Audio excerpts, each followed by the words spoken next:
goodness, look at all these minutes. All right, thank you. Minutes. All right, good evening, everyone. Welcome to the Goffstown School Board. We have two public hearings first before we get into our agenda. So the first public hearing I called to order at 7 o'clock. If everybody could rise and say the pledge. Allegiance to the flag of the United States of America and to the republic for which it stands, one nation, under God, indivisible, with liberty and justice for all. All right, thank you, everyone. So the first public hearing is related to the Expending Esser 2 and Esser 3 funding. So Scott, when you're ready. All right. I'm just handing out what the board has previously seen, and this is the committed and proposed funds, use of funds for the federal Esser grants.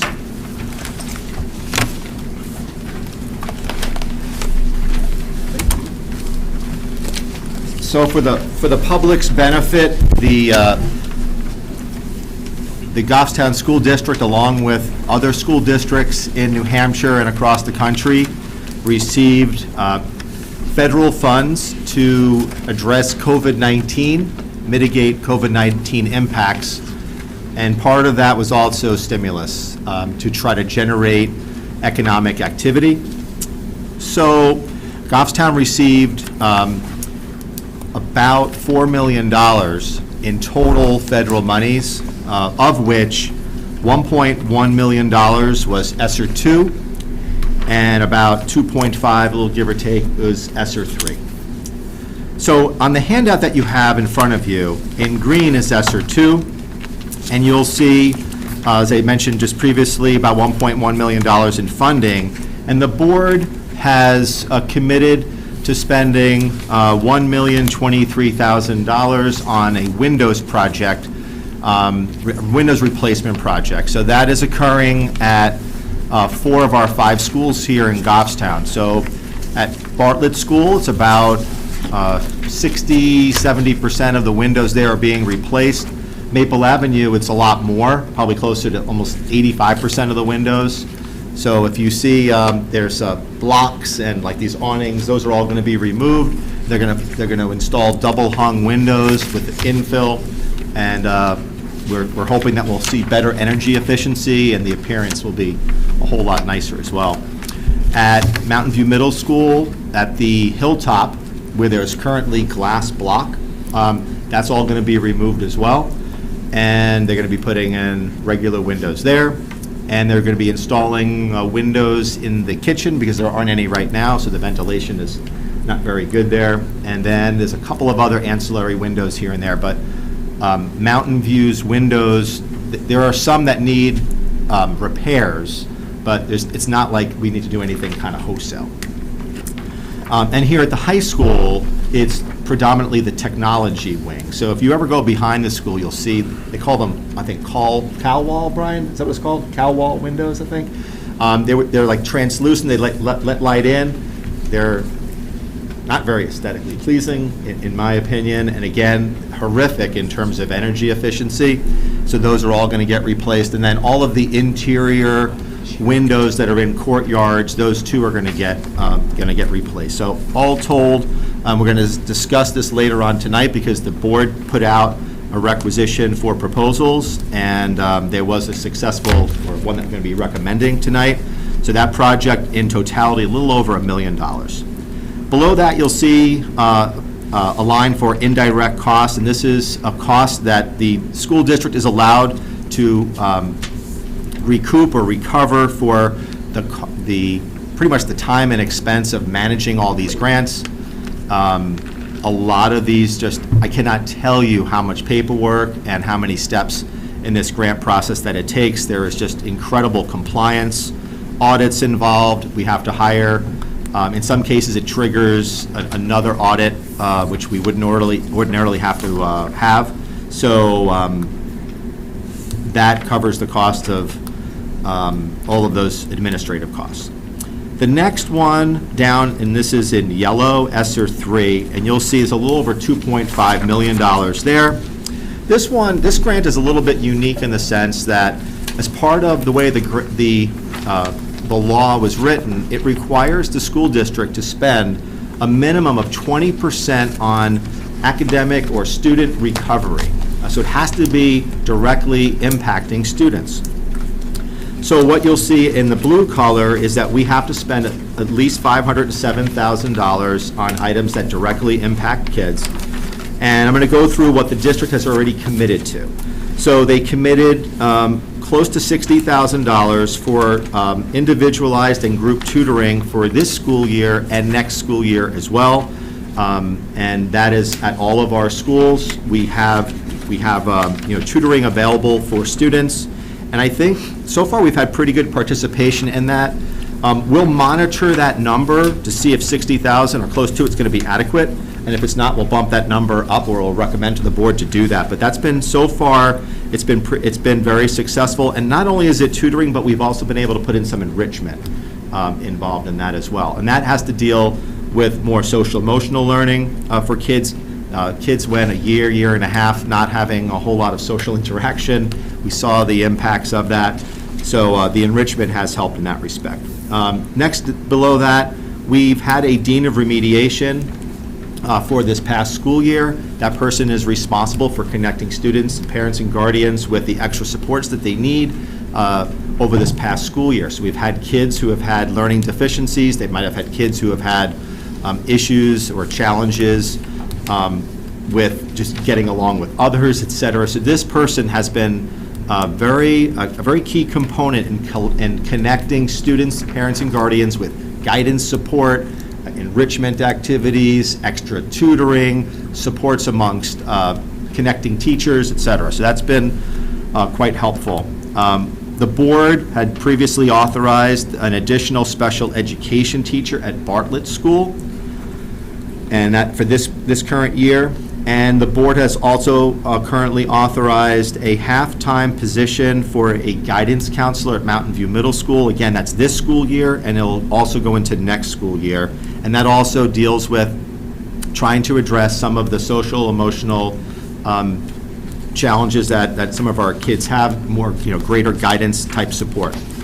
The next line below that, you'll see we did purchase what's called IXL Online Learning Platform. A lot of our teachers have started to get trained in that. That provides students and their parents and guardians the opportunity for outside online assistance to help them improve their skills in the classroom, and it ranges from a variety of subjects. So it's I personally have not seen the platform, but I've heard good things about it.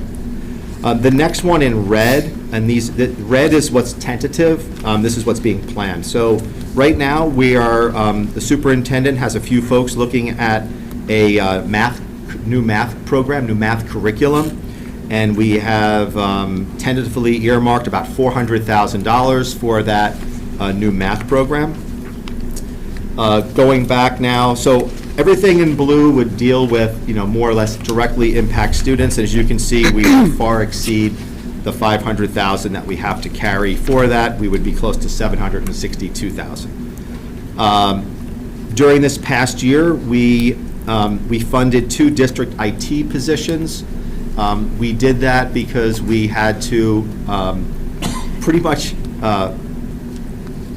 just massively change how we delivered our curriculum. So much more Chromebooks and laptops and IT support, which we quite frankly were not in the greatest position. Steve Bourget and his team have done a phenomenal job, but with that, with so much more technology in our schools, we needed those positions. Those positions in next year's budget are part of the budget. So the school board repurposed 2 positions that we have right now. So again, didn't add these 2 positions, they just repurposed. So we eliminated 2 positions and we repurposed them.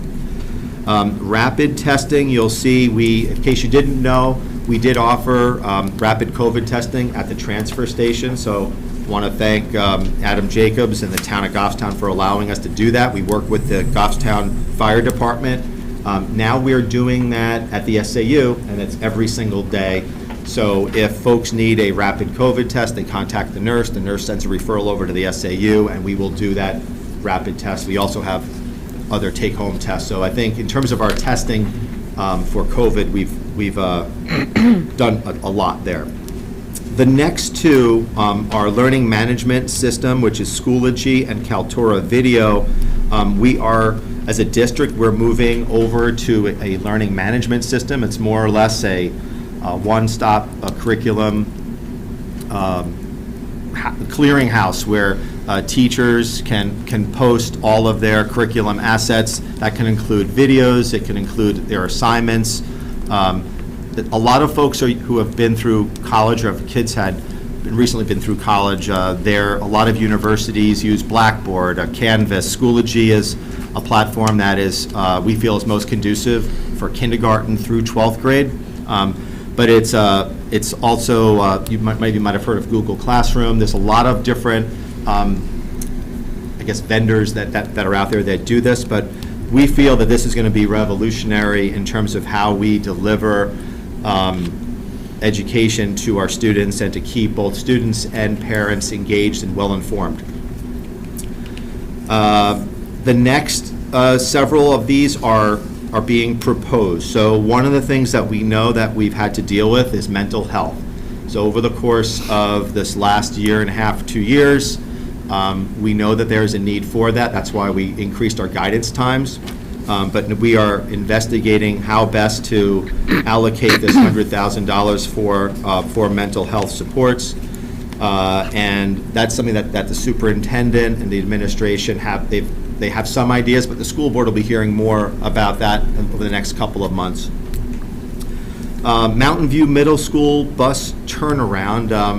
You can call it a turnaround, you can call it a cul-de-sac, you can call it just don't call it a traffic circle, I guess. That's what they say in Goffstown. But essentially what we're looking to do is, if anybody who's been to Mountain View, it's quite the traffic jam. And what happens is both buses and cars kind of get stuck in the pattern. So the buses, when you come into Mountain View, they make a left-hand turn, and they go around, they drop the students off at the back of the building, and then they loop around right where the softball field is, and then they make a left to go down the hill, but they're also competing against cars to do the same thing. So what this is, this proposal is it would create more or less a big cul-de-sac or a circle. It would be behind the fence of the softball field, and buses would just kind of drop off the kids, go around that big circle or cul-de-sac, whatever you call it, and then exit out the same road that they came in, and then making a right turn onto Lauren Lane. So the buses would not be commingled with the regular car traffic. So this one is a project that was thought about, Brian, 6 years ago or so, and we already had architectural or civil engineering that was done on this. So this is one that is about 80 to 90% quote-unquote shovel-ready, and I'm waiting on the New Hampshire Department of Education's approval on this, and then once that's the case, this project could happen as early as late summer, early fall, best case scenario, if not next year, but we've allocated about $130,000 for that project. The next project is a turf field, and that allocation is $1 million. And this one, as I see folks here from Parks and Rec Commission, I did speak in front of the Parks and Rec Commission as well as other organizations in town. This one is an interesting one in the sense that we have a private donation of about $500,000 that has been earmarked for this project. So this would be a turf field with lights and potential of either new bleachers or extended bleachers. So we have a gentleman in the community who is willing to contribute up to $500,000 towards this project. The $1 million would pretty much take care of the field itself. And then we also have what's called town impact fees, and that would, at this point, would take care of the lighting. So we have kind of like a perfect storm of good things going on in terms of this gentleman's contribution, along with the ability to use the federal Esser grant.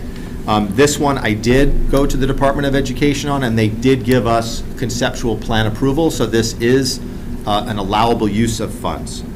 The next one is an electronic message board at Goffstown High School. So I'm sure you've seen, I think Parks and Rec is doing one. It's coming soon. And there are so many events that happen at Goffstown High School, so many messages that need to go out, and quite frankly, the current methodology of replacing the letters, you can't kind of keep up. So this would allow for multiple types of messages. Obviously, we are in a residential type neighborhood, so we're not going to be running any crazy graphics on this thing or noises, but it would allow for more messages than we currently can do. And this is a building in which it is not uncommon to have a musical, basketball games, voting, all these things all going on, and you want to let people know, and you'll be able to now to do that. The other interesting part of this is that you'll see there it says less donation. Well, there have been 3 of our 4 last classes have donated a considerable amount of their leftover class monies to be used towards improvements here at Goffstown High School. And this is the one that the high school is looking to use. So they're going to use about $15,000 of these donations to go towards that project. And then last but not least, you'll see again indirect costs for grant administration. This is about somewhere around 2.5% to 3% is what we're allowed to use for grant administration. And at the SAU, we do have a part-time person that's going to be doing some of these grants, or assisting us so that others can do these grants. Whether or not we will use all $106,000 of indirect costs, probably won't, but it'll probably be somewhere in the neighborhood of 75 to 103 or 106,000. So if you go towards your right, you'll see that we have a heating controls project that is also in the pipeline, which is in our CIP plan. And so if all of those things happen in Esser 3, we'd have about $18,000 remaining. Esser 2, I should have mentioned, will have about $75,000 remaining. So again, if there are other projects that the school board wishes to do, they'll be able to do that. If you go to the far right, you'll see what's called ARP Esser IDEA grant, and this is really more for this will be specifically dedicated to special needs, special education, and in that particular grant, we're going to fund the second year of the Bartlett special education teacher. It's about $90,000. Special ed consultations, those are generally going to be with some of our providers, whether that be vision, speech, behavioral consultations. We've earmarked $25,000 there.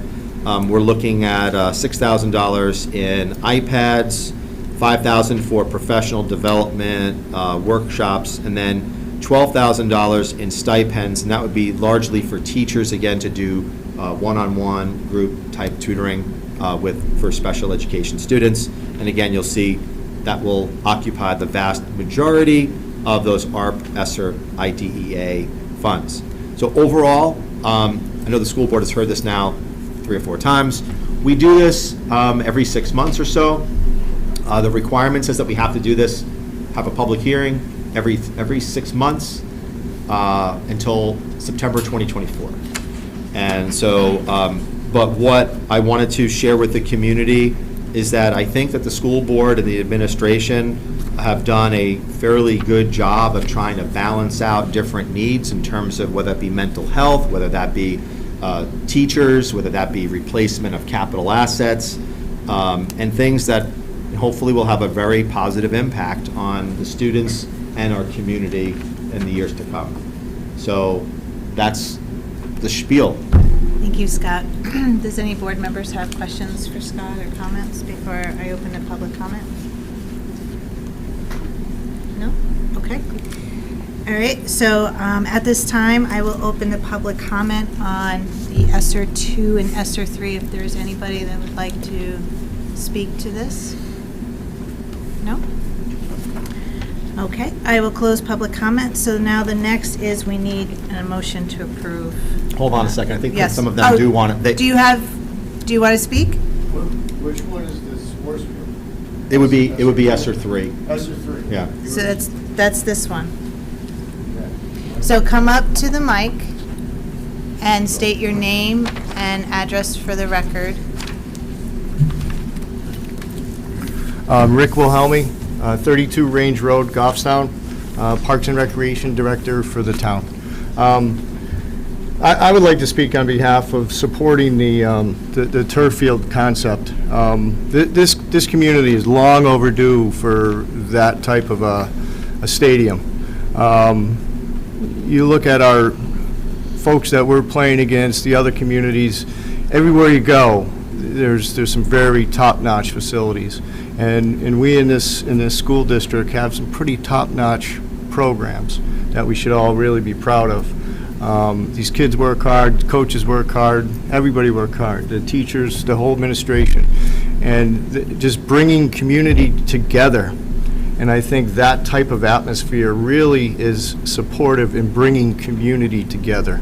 And I just think the things we could do with that would be phenomenal. And I'm sure other people can explain all that, but Thank you, Rick. green light. If you need some more places to find some, we need 5 windows at the Parks and Recreation building. Just putting that on record, just 5, Scott, that's all. We're going to remove that from the minutes. Anyone else? Hi, my name's Howard Soboloff, 533 Blackbrook Road in Goffstown, and I am the chairman of the Parks and Recreation Commission. After Scott made his presentation to our commission, we had discussion, and as a group, we wanted to let everybody know that we support the field and the lighted field, the lights that go with the field. We think it'll be a great thing for Goffstown. Similar to what Rick said, I would tell you that I believe, relative to the other schools that we play against in Goffstown, I think a turf field and a lighted turf field specifically would be able to give us more field space. It would triple your capacity. Now we don't have lights, so everything ends at sunset. So that would just bring us in line with the other schools that we compete with. We compete well with, as Rick mentioned. I just think this would help, as I say, give you more capacity. It would give the community more opportunities to go to community events, which was something that when we started football here many years ago, we said that that's another good community event, healthy community event for people of all ages and students to go to. I think it's proved to be that over the 20 years that we've had football, and I think if you put lights in, that just gives more opportunities for people to go to healthy, good community events. I also think if you're able to light your turf field, again, something in this community that's a little different than many of the other Division I schools, then you can bring kids back on campus for practice. Now you have to go out to other places. So if you have those lights, then you can create, for example, you may have a game right after school, then you can have a practice right after that. And I'm sure that the school district would regulate that through our athletic director, Justin Huff, so that we're not out too late, because that we're very sensitive to that. We don't want to keep kids out any later than we need to for practices and games. But I think it would be a great community resource. The other and last thing I'll say, because I'm sure you have a long agenda, is whenever you can get in-kind money, so that you can get, I'm making this up, a $2 million facility for $1 million, to me that's a no-brainer, because we may not get an opportunity like that again. So I think that this would be a great opportunity to do that, and I think the financing seems to be in line with something that this community can afford. So anyway, thank you very much for your time. Thank you. Is there anyone else?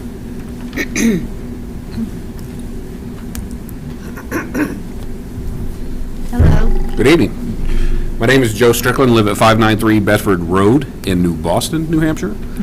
I don't have a fancy title like Parks and Recreation Director. I'm the proud father of Peyton Strickland, who has taken part in all the athletics here in our 4 years here in New Hampshire. So I come to speak on the benefit of the turf field and the turf lit field. Maybe just me or my family, but we're from Atlanta, Georgia, and Friday night lights football actually means something. we moved here and saw that, this school did not have a super good field, and then also it wasn't lit, and we're like, wow, that's kind of weird. But, to Scott's point about having the available money, we have the perfect place, and we have the perfect fan base. And there's a couple things that, to consider there when you go to approve this, and it's the facilitization, the co-usage. You have a turf field that can be used for multiple sports. We had a couple situations this past year for football season where we almost had to cancel playoff games due to inclement weather or rain, where that will not be an issue anymore, and then have to save the hustle or whatever you want to call it of trying to redirect all of that to a different location. I think it's really important for our kids to be proud of where they play football. I've, again, proud dad of a three sport athlete here, and they wear the badge of the G very proudly. And when they can take that across the states and go, you know what, I play for Goffstown, and to pay that forward, to be able to go, I play for Goffstown in one of the best facilities in the state, people will look forward to coming here. I think it's a super plan. I think, the kids are 100% behind it, the parents are behind it, and the kids would love it, and I think that's all important to our community. Thank you. Thank you so much.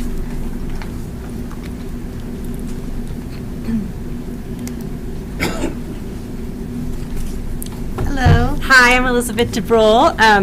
I don't have a title either anymore, but I used to be on budget committee and I was on CIP for several years.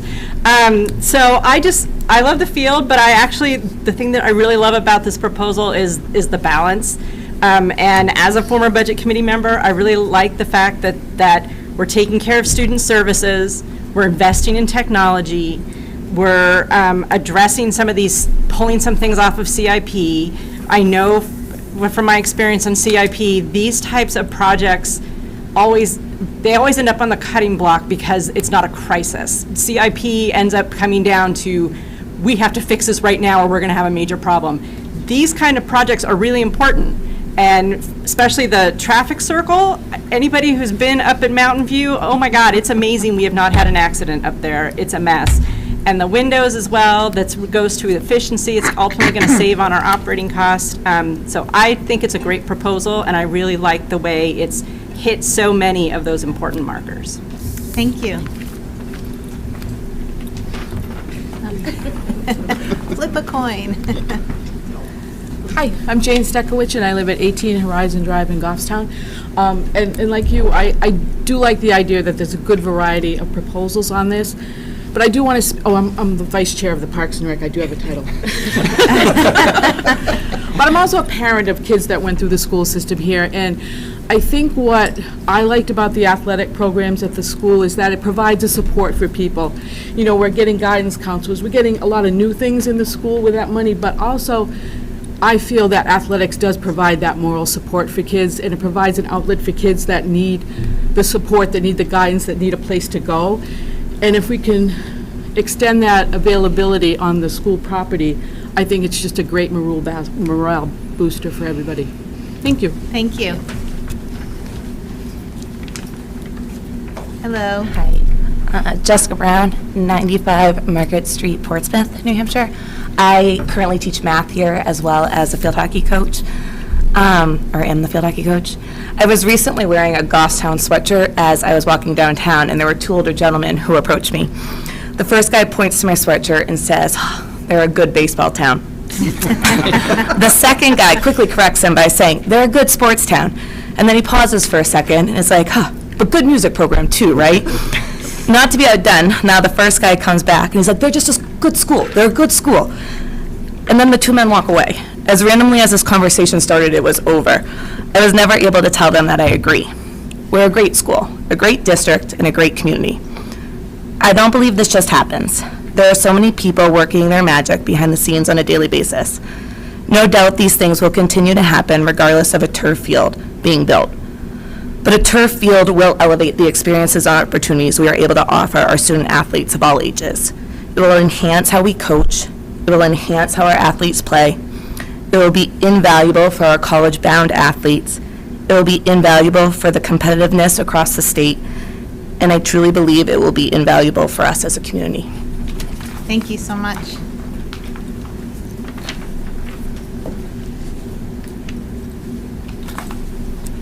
Hello.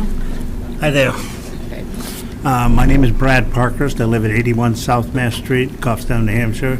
I think you all know me. I'm a member of the Park and Recreation Commission. I'm also on the CIP committee. And I just want to first thank Scott and the board and the SAU for all the research they've done to use the funds that are available to us. And I think the programs that they have come up with are exceptional. Of course, I'm very big on the sports complex ideas because I've been involved with youth sports for over 45 years. My children went to school here. I was involved with them. And then once they graduated and moved on, I continue and will continue to support youth activities in this town. And I think it's time that we utilize the funds to make this just a little bit better than where we already are. Right now, we have one of the top-notch athletic programs in the state. We also have an exceptional education program, and I just want to speak in favor of the ideas that Scott has come up with and presented to this board. Thank you very much. Thank you so much. I think, Justin, I think you're the last one. Justin Huff, 3 Coleman Path, Merrimack, New Hampshire, the athletic director at Goffstown High School. It's great to be back in front of the school board. I'm sure you all have missed me and my dynamic personality. Absolutely. Kind of leaves a void, and you got to just deal with what the business administrator and superintendent bring to the table. But, not surprisingly, I'm in favor of the turf field project. And a couple of things that occur to me, one, listen to Howard talk about, you kind of exponentially improve or increase the amount of field space that you have. We're limited by daylight, not to mention that we don't have a ton of fields here. So, for example, right now in spring, I got boys lacrosse trying to share a field with girls lacrosse for practice. I got baseball and softball teams that are practicing in the gym every other day, and just trying to kind of manage that. And, when baseball can go, they're going to have to drive downtown to Lions Field. And it's just, I'm proud of how hard these coaches work and that they make things work. And I think that we're very efficient with what we do. But if you can take that type of efficiency and kind of expand some of the parameters that are limiting it, I think there's really an opportunity for significant growth there. In the fall, we have to play varsity games on the game field, and it's a great spot, right? Like everybody loves going to games there. It's right out back. You walk from the high school, but it's most hours of most days it's empty, and it has to be because it's grass, because we have to limit the use so that we can keep it in decent shape. And I do think it's a great place to watch a game, and I love the surface and all that stuff, and we put a lot of time and effort into that. But if you don't have those constraints anymore, now we can have, right after school, we have one practice, then you have another practice, then you have another practice, or you have practice, game practice. And I do know, obviously, other athletic directors that have turf fields and manage that, and just kind of seeing the way that it can enhance what you have. And I do think we have a great thing going here, but this would just really give us an opportunity to kind of move up to kind of near the level that some of the other districts are able to have. Our field hockey team this fall, great run to the state championship game. Their 3 playoff games were all on artificial turf. And if you haven't seen a game, and whether it's field hockey or soccer, if you watch a game on artificial turf, it is markedly different than a grass field. So they went to 3 different turf fields and won 3 turf, basically road games, in order to get to the championship game, which was also played on an artificial turf field. And now we're able to kind of cobble things together here and call in favors to neighboring districts and rent dome space and all that stuff. But I think if our coaches could just go right out back and practice here whenever they want to, play here. If you paint a picture of kind of what it could look like, Friday after school, you could have a practice, you could have a soccer game, you could have a football game at night. Saturday, there's no football game at home now. Sunday, there's really not much school-wise going on in that field. You've still got the field there. So you talk about an entire community that's looking for field space. That's now there and available. And that doesn't even bring up, ideas like, potentially renting it out to outside groups. But, it's just a unique opportunity, I think, a moment in time that I would strongly encourage us to consider capturing. So, thank you. Thank you, Justin. I think everybody spoke that wanted to speak. All right, well, thank you all. And so now I'm going to close public comment. The next is we need a motion to approve what Scott presented with the Esser There is 2. no need to approve. We don't need to? Anything. This is something that's required every 6 months, but Okay. I think it's important to inform the community as to what the school district is planning. And I think in the weeks to come, there will be more action that may be needed from the board. Case in point, if the board decides to proceed with any one of these things, there will be action from the board at that particular time. So there's nothing that has to happen tonight, and Okay. and I think it'd be wise for the board to wait a meeting or two and then Okay, take some action all then. right, so we'll cross that out. Yep, there's no action needed tonight. Okay, so then we're going to adjourn this public hearing and go into the next one, so I need a motion to adjourn. Motion to adjourn. By Jared, do I have a second? Second. By Ginny, all those in favor, raise your hand, yes? Aye. Okay, we are adjourned on that public hearing, so now we have the second one, which I call to order at 7:36. This is the Esser 2 and Esser 3 with the health trust refund. Okay, go ahead, Yeah, so Scott. on this particular one, and I put, everybody who's interested, there's a handout on the corner there. We received a refund from Health Trust, which is our medical and dental provider. During COVID, there was just fewer medical procedures, fewer people going to the doctor and dentist, and because of that, they had less claim experience. And with that, they returned surplus funds to not only Goffstown, but to other member districts. So you'll see from up top of that page, it's a refund of $441,413. And the school board, in previous meetings, has worked with administration to come up with pretty much a list of CIP-related, so it goes back to what Elizabeth mentioned before. You'll love this because it's more CIP items that the school board can take action on with this surplus. So the first one on that list was, which we've already done when we had our pickup truck no longer function. The board did already authorize that one, and that was $45,000. Again, all of these are CIP, on CIP.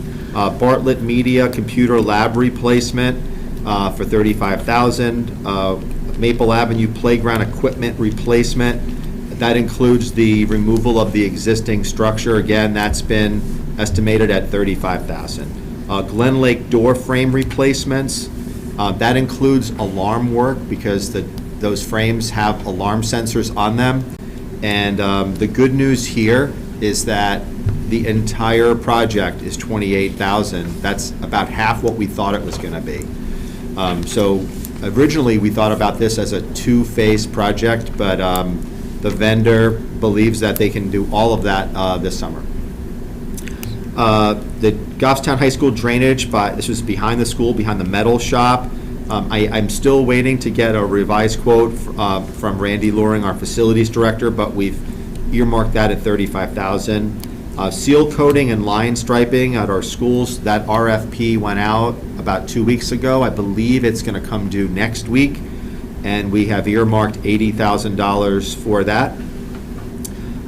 A salt shed at Goffstown High School, again, still waiting for Randy on a quote, but he did reach out to Alan Brown, who's the road agent in New Boston. Alan used to be a select board member here in Goffstown, and he recently built one of these. So I think we feel pretty good about that. It's concrete blocks with a roof, nothing complicated there.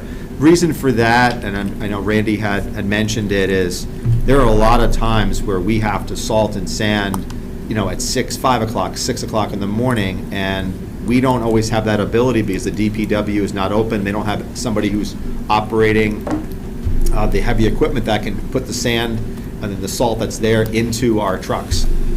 So this would allow us to much more quickly spread salt at our schools. Heating controls, requisite, that's your request for proposal. We had to hire a Stantec Engineering for that, and that is going to be approximately, it's $50,000, of which $40,000 is for, they have to go through both Maple and Bartlett, because we don't have drawings or the plans of where all of the controls are, so they have to do a little investigation there, then they have to create the RFP. And then there's also, of that $50,000, $10,000 is the oversight of the project work once it happens. And then last but not least, and this one is kind of near and dear to my heart, district-wide portable radios. So this is one where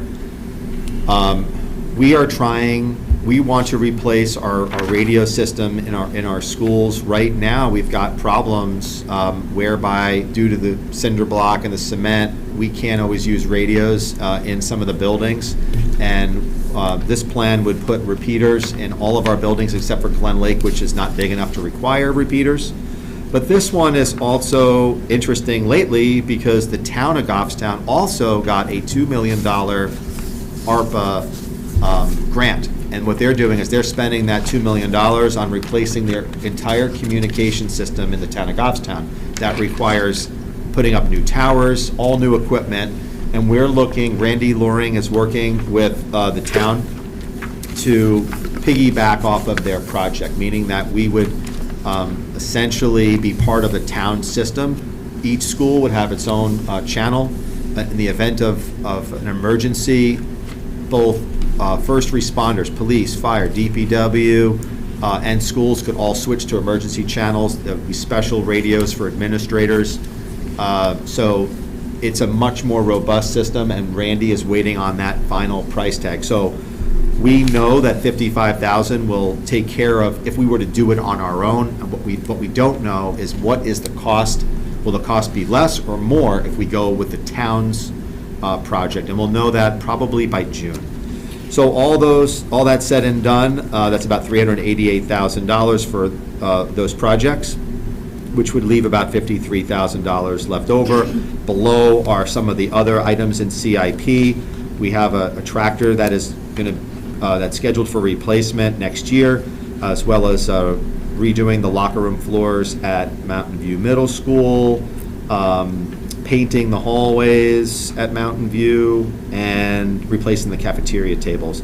The one that's in the middle is a door security project, but we have a pretty strong feeling that we're going to see what's called a public school infrastructure grant coming down, and that one would be more or less majority funded by that. So we're trying to be mindful that there could be other grants.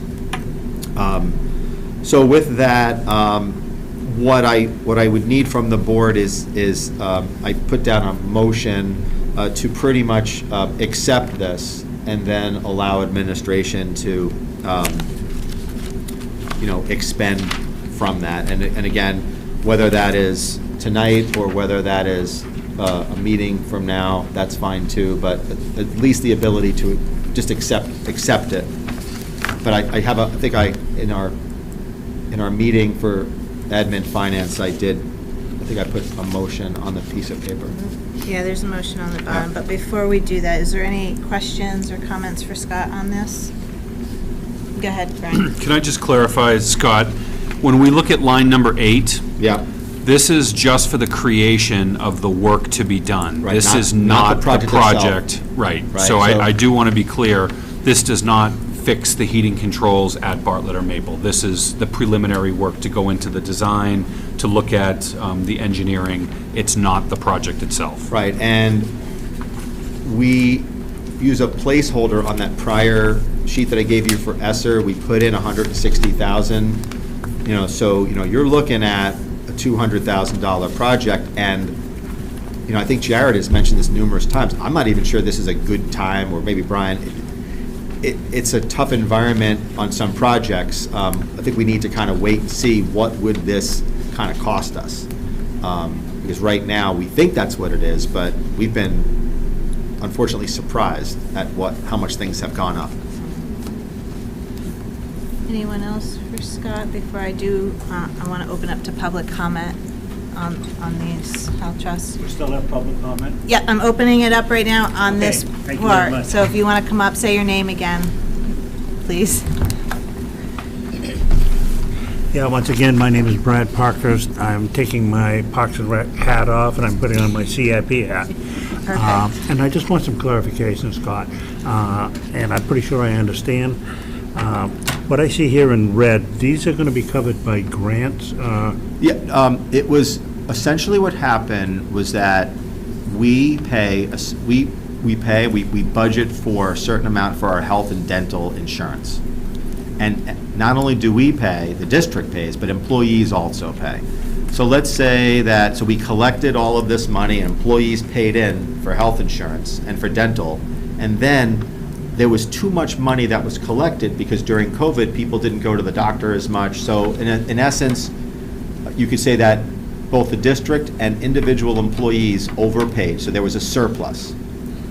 The company, the health insurance company, in this case Health Trust, said, okay, we took too much money, we're giving $441,000 back, so it's unanticipated revenue that's coming back to the district. And what we're proposing here is to take this unanticipated revenue, monies that we didn't think we would have, and spend it on items that, on CIP items that we know we have to do. And that's why those, you'll see all those 9 things were on CIP. And it's, as Elizabeth mentioned, it's kind of picking off what you have seen historically from the CIP committee.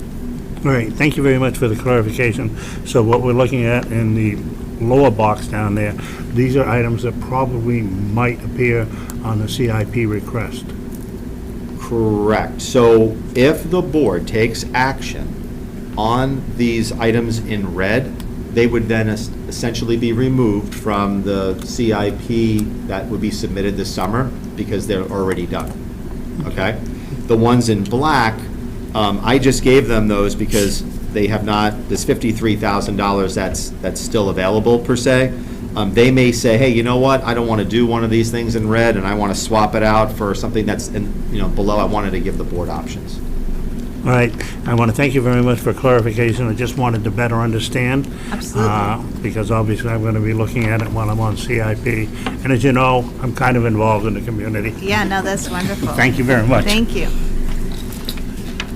Ellen, I saw your hand up. Yeah, just, Brad, just so you're aware, you and I served on CIP in the last couple of years together. More than 50% of the school district CIP plan, the 5 years going forward, more than 50% of that is being paid for through revenue sources, not property tax impacting. More than 50% of our CIP is being done through grants and other revenue coming into us that is not impacting the local property tax. So that's a really positive thing, I think, that we put, Scott's put together for us. Okay, my questions, Ellen, were not directed towards impact as far as taxes was concerned. It was more for clarification on where the revenues were coming from. Right. Because I think all departments, school especially, has done a great job in utilizing revenue, whether they're unanticipated or anticipated, to help lower the tax burden. I was just looking for clarification and better understanding. Thank you so much. All right, so is there any other public comment? All right, seeing none, I will close. So Scott did write a proposed motion if the board is ready to read that. If not, we can discuss it at the next board meeting.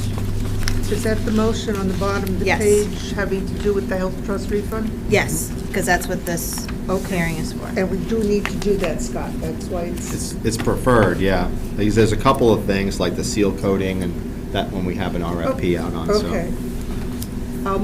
Shall I read the whole thing? Sure, go ahead. I move that the Goffstown School District accept the health trust refund in the amount of $441,413 as unanticipated revenue, and furthermore direct the administration to expend up to $441,413 on referenced capital improvement projects as presented by the business administrator. Thank you, Ellen. Do I have a second? Shane, are you seconding? Yep. All right, so I have a motion, I have a second. Any further discussion before we take a vote? Jared? Thank you, Ms. Chair. Just because this is a dual motion of receiving the money and then expending the money, I will be voting no. The reason for this is we went to the taxpayers for a $200,000 infusion into our CIP. We did not look for a $588,000 infusion into our capital reserve fund. That knocks off our CIP items. Even though that this is money and unanticipated revenue coming in, I think that this should be part of the the unreserved fund balance and go back to offset taxes. Because as a board, we only asked for $200,000 to go into CRF for our CIP items. If we look to increase that in future years, I'll be happy to entertain that. But again, I'm just going through the motions of what we've had as a strategy as a board. Therefore, I have to vote no on this because I think that this money should go back to the taxpayers. Thank you, Ms. Chair. Thank you, Jared. Anyone else? Go ahead, Dan. Just a notion that this is not the first time the board has actually seen this. So it's not like we're hearing it for the first time tonight, making a rash decision. We've had it for several weeks, if not a month, so we've had time to opine. I just wanted to put that as part of the record, just so it doesn't look like we're bing, bang, boom. Okay. Thank you, Dan. Thank you. All right, so I have a motion, I have a second. We've had discussion. So all those in favor, raise your hand. Yay? Aye. 1, 2, 3, 4, 5. Ginny, you said yes? Yes. Opposed? Nay. 1, and no abstention. So 1 no, and the rest yes. So motion passed. So now we need to adjourn this public hearing. Move to adjourn. Seconded? By Ellen, second by Jared. All those in favor, aye. Aye. All right, so we're adjourned from that public hearing. Thank you, guys. And now we're going to start our regular school board meeting, which I'll call to order at 7:52. If we can rise and say the pledge one more time. Allegiance to the flag of the United States of America and to the republic for which it stands, one nation, under God, indivisible, with liberty and justice for all. All right, thank you. So wasn't added to the agenda, but we need to do vice chair. We had discussed at the last meeting, we had a tie, and unfortunately Terry was not able to attend. Tonight he got called out in business. So Dan, you and I spoke a little bit before. You talked to someone about what to do at this point. Well, what I did was I called Secretary Scanlon, our new Secretary of State, once Bill Gardner had retired, and I said, you know, at the state, what do we do when you go ahead and you have a tie and things? And he said the normal procedure that they do is you flip a coin. And after you flip a coin, you have a winner. And if the loser wants to have a recount, then they have the recount. So we kind of didn't do it So in we didn't the flip the order coin for last which time. we had talked about flipping coins. Right. We had talked about taking things out of the bag. So we didn't quite do it in the order that they do it, but I'm not so, I haven't actually researched, it's been kind of busy, the actual statutes that would control this body. Right. Coins doesn't strike me as a Robert's Rules thing. I don't think it was in Robert's rules, but it's you know, So as I good guess as way as any, because so. we're down one person, I think the two people that were nominated should say what, do you want to do a twine toss or do you want me to call another vote? Well, just for giggles, do you believe in 2 weeks we will have a full board? We should, hopefully, but Terry got called out last minute, so we could be down to 8 again. That's And just then an that's option to making- say, do we want to wait for a full board? I But will then go we're with putting the, something whoever on- wants to do whatever they want to do. But then we're appointing somebody tonight, and that was the whole point, that we wanted to do it with us and not have somebody brand new come in and pick a vice chair. So Well, I- they're not really picking, if you want to think about it. You know, If put we your have big boy 8, pants they are? on and let's go. That's we have one 8? way to look at it, so. It's just options. Yes, So, Alan? I'd say let's just vote tonight. We're here, Yeah, I got think- 7 of us, and let's move on. That works as well, because if you come to the meeting, you can vote. Yeah. I think a coin toss is kind of amateurish and not really choosing a person. Well, I think, Yeah. I'd like Jared and Retta to have some say in Retta, what do you your wanna go preference first, or- is. I think that, it was just a way before it was tied, and that's the way we're going to resolve it. We were gonna, and what we had talked about last time is we'd do one more vote, it's still tied, toss it. The one thing I would say is, if I was coming in, and I think we all respect each other, not, even as a board, individuals, but as a board, I would look at a new person coming in, whether they were the day after they were elected on the board through a vote, if that was the case, they would still be in the same situation. I'd like to ask that person if they feel like they should be voting, or if they do not think that they have the appropriate knowledge to pick somebody or to vote for somebody, then let's go back to the coin toss or whatever scenario we want. I would just hate to take away from somebody coming onto the board, take away their ability to vote on something. That does affect them. Anyone else? Well, I can do it the other way. If they weren't here the other day, we're not here now, they're getting appointed. Timing is where I'm coming from. You don't have to necessarily, you don't move an election. It's on the second Tuesday in November, or the first Tuesday after the first Monday in November, and that's it. No snowstorm, rainstorm, whatever changes it. And that was supposed to be 2 weeks ago. Right. So they weren't here 2 weeks ago. So it's another way of looking at it. My rebuttal would be that we were supposed to pick or appoint somebody 2 weeks ago, but we didn't, or chose not to, because 2 board members weren't here to do it at that time. Right. So, I mean, we even have the precedent of that Candidates. just 2 weeks ago of postponing something. Right. Again, I just want to respect the individual that would be coming in, one of the 4 people, and just say, if they're not comfortable, I would say, great, they're not comfortable, let's go about the other alternative ways, but let's give them the option and give them the respect to be able to vote for it if they choose to, or if they feel comfortable to. So what does everybody want to do? You guys want to wait? Because if we wait, we're doing it next time. We gotta make this decision. I This say can't let's keep vote. getting pushed off I and mean, pushed we're off. here, this has been going on, let's vote. There's 7 of us, we've got a quorum.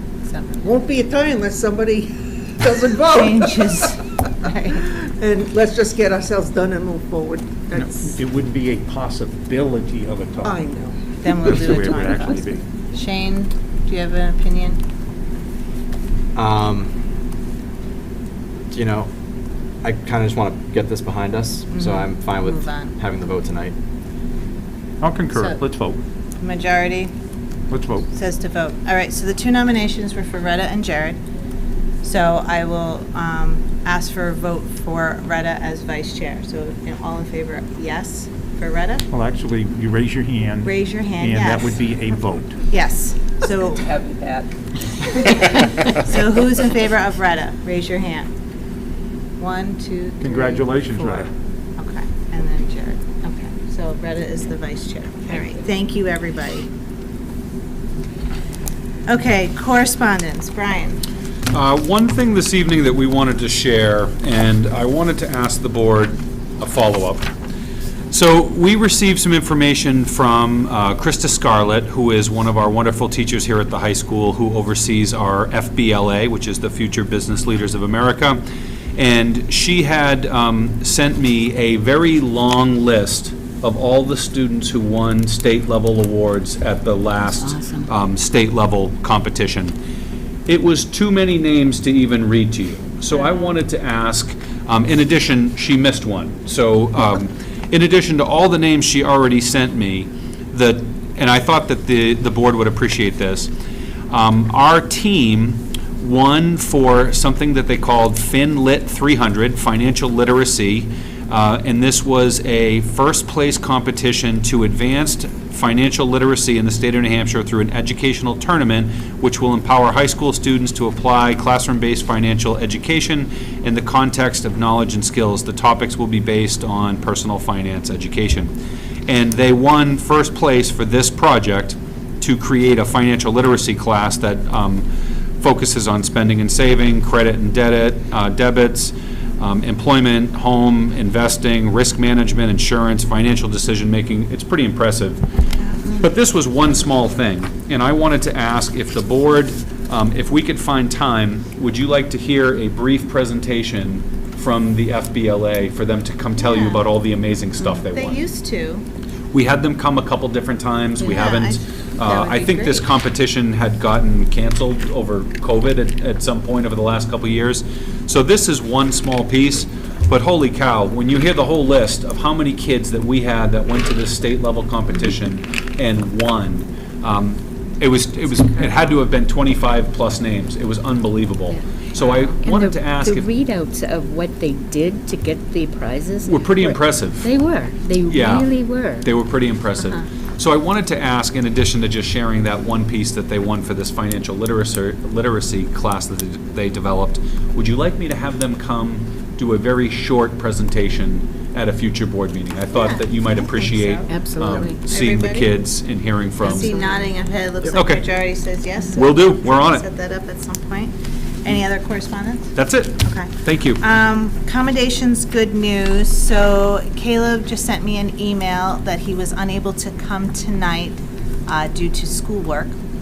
But he wanted me to read a couple of things. So the first was, I would like to first commend the community of Goffstown for supporting the canned food drive that Student Council is hosting for the Goffstown Food Network. 2 weekends ago, Student Council members put out badges in neighborhoods around Goffstown before collecting them this past weekend. We asked the community to participate, and they responded overwhelmingly in support, donating close to 500 cans for the local food pantry. The second is, I would like to commend the Future Business Leaders of America chapter at Goffstown High School at the State Leadership Conference this past weekend. Numerous members from Goffstown High School placed in the top 3 of their events, with Vincent Pang notably placing first with distinction in the job interview event. Additionally, congratulations to the entire chapter, including Ms. Scarlett, the advisor, for placing first in the state for Gold Seal Chapter, the highest distinction that can be awarded to a chapter. Keep up the great work. So that was from Caleb. I'll send that to you, Denise. Anyone else with commendations, good news? This is not good news, but I just wanted us to recognize Mr. Green, John Green, just passed away recently, and he was a longtime teacher at Goffstown High School and I think junior high at one time. He was a wood shop, metal shop, electrical teacher, and very much respected in the community. His family lived in the community. Kids went to school here. Really nice man. Thank you, Jenny. Anyone else? So I have one. Last week, finally, the National Honor Society put on their induction, which is put on by the seniors that are in the National Honor Society for juniors. And if I get this right, we had 60 juniors inducted. Out of how many is in that class? Juniors? 250. So it's a huge application. They have to fill out community work. They have to write essays. They have to have letters of recommendation. So kudos to all of those 60 juniors for getting inducted. And the seniors did a great job. They had each senior read a little essay about each student, and in the background was pictures of things that they did, sports. So it was very personable. So they did a great job. So thank you to that. Anyone else? All right, so I'll open public comment for anything on tonight's agenda. No? All right, thank you. So next is approving minutes. So we have quite a few. So I'm going to start with the oldest and go to the newest. So the oldest is the deliberative session on February 7th, and I did, go ahead, you're not there. No, we do not, that is not our meeting. It would have to be the school board meeting after the deliberative session. The deliberative session belongs to the people, Yes. so we don't vote on it. We don't approve minutes of the actual deliberative session. Okay, but do you have any changes for Mrs. Ask? No, I was on TV, I do, because you're not in attendance. but that would be for, now, wouldn't the entire, I wasn't there. I was Correct. officially, You were not on TV. Watching or- TV, Right, that's it, you were but I not there. wasn't participating. So I want note that Joanne Duffy removes you as attendance. that's fine. So that was Well- the only thing I saw. If anyone else saw anything, go ahead, Shane. Yeah, for Article 6, it says that Ellen made the motion and Jared seconded. I believe actually I made the motion and Terry seconded. Yeah, we have that written down. I was trying to remember. All right, so you think you made the motion and Terry? I know I made the motion. Okay. And I'm pretty sure Terry seconded. Okay. So then Denise, I'll let Joanne know. Anybody see anything else on those? Is Jared's name in there more than once, spelled with an E and not two A's? Let's say, I'm looking, I looked. we're going to strike out that last one because Terry should be there for Yeah. seconded. So that was the only one that I saw. Oh. Yeah, and Ellen would be stricken from Article 6, Right. but she was on Article 5, if I remember correctly. Yeah, I tried to look for spelling of everyone's names. Spelling All looked right, good so to me. other than that, those few things, everything looked good? Okay. All right, moving on to March 23rd. So did everybody have a chance to read Wednesday, March 23rd? This was... That's not the oldest. No, that's not The the oldest oldest. is 20 that's- I March have 'em in- 21st. All right, I have them in wrong order on my thing here. I messed them up. Well, she said she was gonna go the oldest and Yes, I newest. did I'm just say that. holding you No, accountable. no, that was my fault. March 21st, Monday, board meeting. We'll do the board meeting, then we'll do the non-public session. Anybody see anything with the board meeting? All right, so I'll need a motion to approve March 21st. To approve minutes of March 21st, 2022. By Ellen, do I have a second? By Shane. Any discussion? Okay, seeing none, all those in favor, raise your hand, aye. Aye. Opposed, abstaining, we're unanimous. And now the non-public minutes from the same date, March 21st. Move to approve? By Dan, do I have a second? Second. By Ellen. Any further discussion? Seeing none, all those in favor, aye. Aye. Opposed, abstaining, we're unanimous. Now we'll go to March 23rd. This was the candidates' interviews. Anybody see anything? So I'll need a motion for that one. Move to approve. By Ellen, do I have a second? Second. By Shane. Any further discussion? All right, seeing none, all those in favor, aye. Aye. Opposed? Abstain. Abstain. 2 abstentions. Did you get that, Denise? All right, thank you. So now we go on to committee reports. So Dan and Scott, Do you want to start with the manifest? yeah, we can start with the manifest. I'd like to make a motion, we approve a manifest in the amount of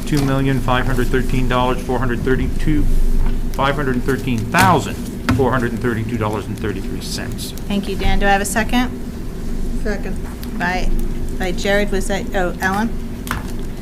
What we have are the regular payroll taxes and benefits. Of course, this time we had $422,000 for the retirement contributions, bringing up that to $1.86 million. Sped activities, $129,000.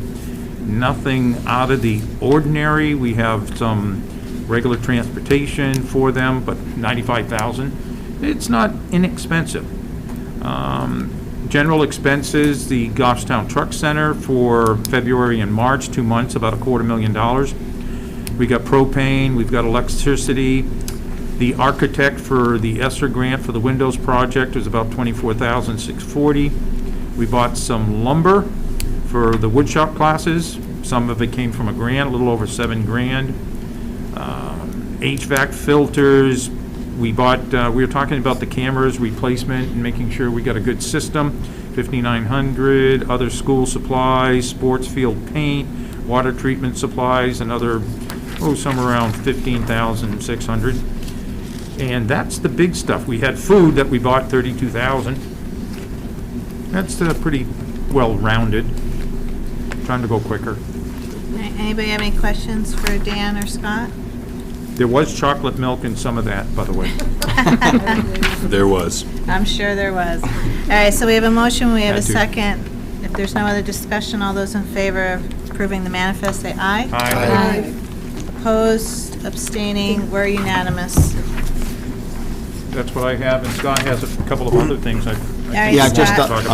rather quickly, Megan Bizzaro will hopefully be here at your next school board meeting to update you on food service financials. I will say that we are projecting a surplus this year, which is great because the last 2 years we were in deficit. So the USDA waiver, it's called a waiver of eligibility, meaning that all students are eligible for free breakfast and lunch. And that has also come with enhanced reimbursement. So that's largely the reasons why we'll have a surplus, and it's in excess of $100,000. So Megan will be here to discuss the food service program with you next meeting. I did want to give the board kind of a little bit of an update. I came across an RSA when looking up another RSA, and it was one from 1960s. And the RSA stipulated that the state was responsible to give us $60 per middle school student and $75 for every high school student, which runs about $38,000 to $40,000 for Goffstown. Called up the state, no one seemed to know anything about this statute. Talked to the Department of Education, who said, talk to your local school board, but I would suggest that you write a letter to the Board of Ed, because the way that it's written, you would have an opportunity to collect money. So with that, and again, I did review this with the A&F, I would ask the board to allow me to write a letter to the Board of Education. Again, it's RSA 198-19, and basically what it says is that an area school that is a receiving district gets this money as more or less an enticement to create an area and to sustain an area. In my 3.5 years of being here, I never knew about the statute. Nobody who serves as a BA that I was on a call with, about 20 of them, knew about this statute. It's never been repealed, so it's still on the books. So I can send you a copy of it, but I think it's worth trying to get the $38,000 and can't hurt. So if the board is okay, I will write a letter. Just 1 year? Arguably, if How about the last 47 years, 30? I think. If it's 47 years, we're looking at a couple of million, Nice. but I'll craft If the I may, letter. Scott, what happens with a statute, if it's budgetary, and this is tied to the budget, the budget is based on a biennium. Yeah. The biennium is the current biennium we're in right now, that the budget is, plus the 22-23. So Right. it would be the current year we're in, so if we wanted to do this, we're gonna do it quick, because a request would come in here. Right. And the next one. They could come back and say, by the way, there's no appropriation for RSA 198-19, and that would be it. But if we're looking for a motion to direct the administration, do you think we would need it, a motion, or just what we normally say is please direct the administration to write a letter to the Board of Ed? I think you could make a motion on this one. Yeah. So let's make, I would offer the motion that we would direct administration to write to the Department of Education, Board of Education, to request the funds owed to the town, or the school district of Goffstown pursuant to RSA 198:19. Thank you, Dan. Do I have a second? Second. All right, Ellen, any further discussion before I do vote? No? All right. All those in favor, aye? Aye. Opposed, abstaining, we're unanimous. Thank you, Scott. I'll keep you posted. It was an interesting one. I know that a couple of meetings ago, I referenced a House bill, and I'm just curious, anybody remember the name of the House bill? 1 second, Scott. 1417? What? 1417. 1417. 1417. Good, Jenny got So, it. House Shane did Bill, too. Job, Jenny. House Bill 1417 would provide a 7.5% contribution for police, fire, and teachers. Right now, both the town and the school do not receive any contributions towards retirement. I should let the board and the community know that up about 10 years ago, the state contributed 35% of the retirement contributions for police, fire, teachers. So this is a small return of that, 7.5%. So I was able to speak to a couple of our representatives, and a couple of them did vote for it. It was a pretty close vote. I think it only passed by 20 votes, so it did get some bipartisan support. So it passed the House. Representative Plett and Representative Roulard did vote in favor of it, and I had spoken with Representative Plett after one of our meetings that Jared and I were at. So it helps. The parking lot helps. So we'll see how it goes in the Senate, but, you know, this is about a $300,000 positive on our budget. So if the state does pass, if we do pass this legislation, as the Senate passes it and the governor signs it, we would have $300,000 roughly less in retirement that we would have to pay, and the town, I think, is well over $125,000. So this is not insignificant monies by any stretch. So I'm glad that happened. I know that I said it 10 times, and I wanted to let you know that good news, it did pass. So, and then last but not least, I did talk to the A&F committee about, we typically do an RFP for school photography vendors, and with all that's going on, our 3-year agreement is up this June. I asked the A&F committee to not do an RFP, but to simply proceed with a 1-year agreement with the current vendor and then put it out to bid next year. There's just far too much going on. So, and that's it. That's all I had on my end. All right, anything else for Scott? No? You have a question? I'm good. You're good? All right, thank you. All right, Budget Committee. Ellen, that's right, because you went to the last meeting. All is well. All is well? I know, I saw that video and it didn't look all well. Well, there may We have were been. here, and I will say we elected chair and went through that, and I think we're doing just fine. Okay. How's that? All right, is there another meeting coming up? I don't believe there's one scheduled at this Yeah. time, but we'll Okay. take a look at it. There is one. Is there, I haven't checked the calendar. Yeah, I'll let you know, but I think it's within the next couple of weeks, Jared. Sorry. We will be there once we certify our subcommittee Yes. items. All right, perfect. All right, P&C, Retta? Yeah, PNC wasn't able to meet tonight, but I do want to just give you a couple of items. One, just a reminder, if all goes well with the agenda, we'll be talking about the mission and vision. I believe you did get a copy a couple weeks ago. There were some minor revisions, so I'll have Denise send out the new version. It just has some minor changes. Also, usually at the deliberative, we recognize people that are no longer going to be on the board. And as you know, Janelle did leave the board. And she was recognized. She got the apple. And I just wanted to let everyone know that Bruyne was able to give that to her. So. Okay, thank you. Do you have another meeting scheduled? Not right Not yet. now. Okay. Yes. All right, thank you, Retta. All right, policy, we met last Monday, right? It was just a week ago. And later on tonight, you'll have some first reads. We meet again next Monday, the 11th at 5:30 at the SAU. C&E, Ginny? We have not met, and we do not have a meeting scheduled. Okay. We will in May. Okay. Will and May. And in fact, I just made a note, we'll get a couple of dates to look at for that. Okay, For that meeting. good enough. All right, perfect. Facilities Planning Committee, Jared? Meeting on the 14th, just to kind of give the board a update. I've asked Scott to send out a series of questions to the facilities meeting group, basically saying, do you have enough information so that we can make a recommendation to the Goffstown School Board? And if not, what kind of additional information do you need? If you do have enough information, please give us an evaluation of these steps. So, talking about space needs, talking about kindergarten. So that email and those questions will go out to the Facilities Planning Committee. And then hopefully during our meeting, we can put together our overall sketch of our presentation and look to present that to the school board. So Probably not at our next meeting, Ms. Chair, but maybe the first one in May. Okay. We're looking to present that information to the board, if everything goes according to plan. Awesome. All right, thank you, Jared. Superintendent's report, Brian? Thank you.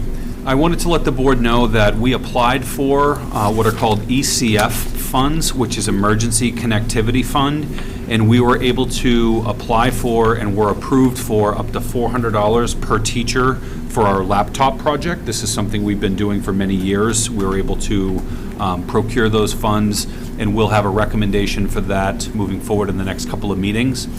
We wanted to float a date to all of you for an SAU, full SAU board meeting, and the date we were looking at is April 21st. So we wanted to see if that date At might... 6, right? Did we pick a time, Mrs. Moran? 6 o'clock. 6 o'clock sounds wonderful to me. Here? SAU. Yeah. Yeah, So- Denise sent an email out. So we will inquire with New Boston on Wednesday night, but we're hoping that that date might work for all of you, so you can let us know about that. I wanted to let you know that we have been working with the state, and our English Language Learner Program has been monitored this year, and we just received information back from the state that our case is being closed, there's no further follow-up, and I just wanted to recognize the great work of Susie McQuaid and Bo Watsky, both of our wonderful teachers, and of course Mrs. Barry, who oversaw that program for many, many years, and Dr. Dolph, who's currently overseeing it. So that's a great job. This is part of their ongoing approval process, and we've been working with them for the past 6 months or so. Mr. Bourget let me know that this evening our first broadcast, rather than YouTube, is occurring on Kaltura, I believe.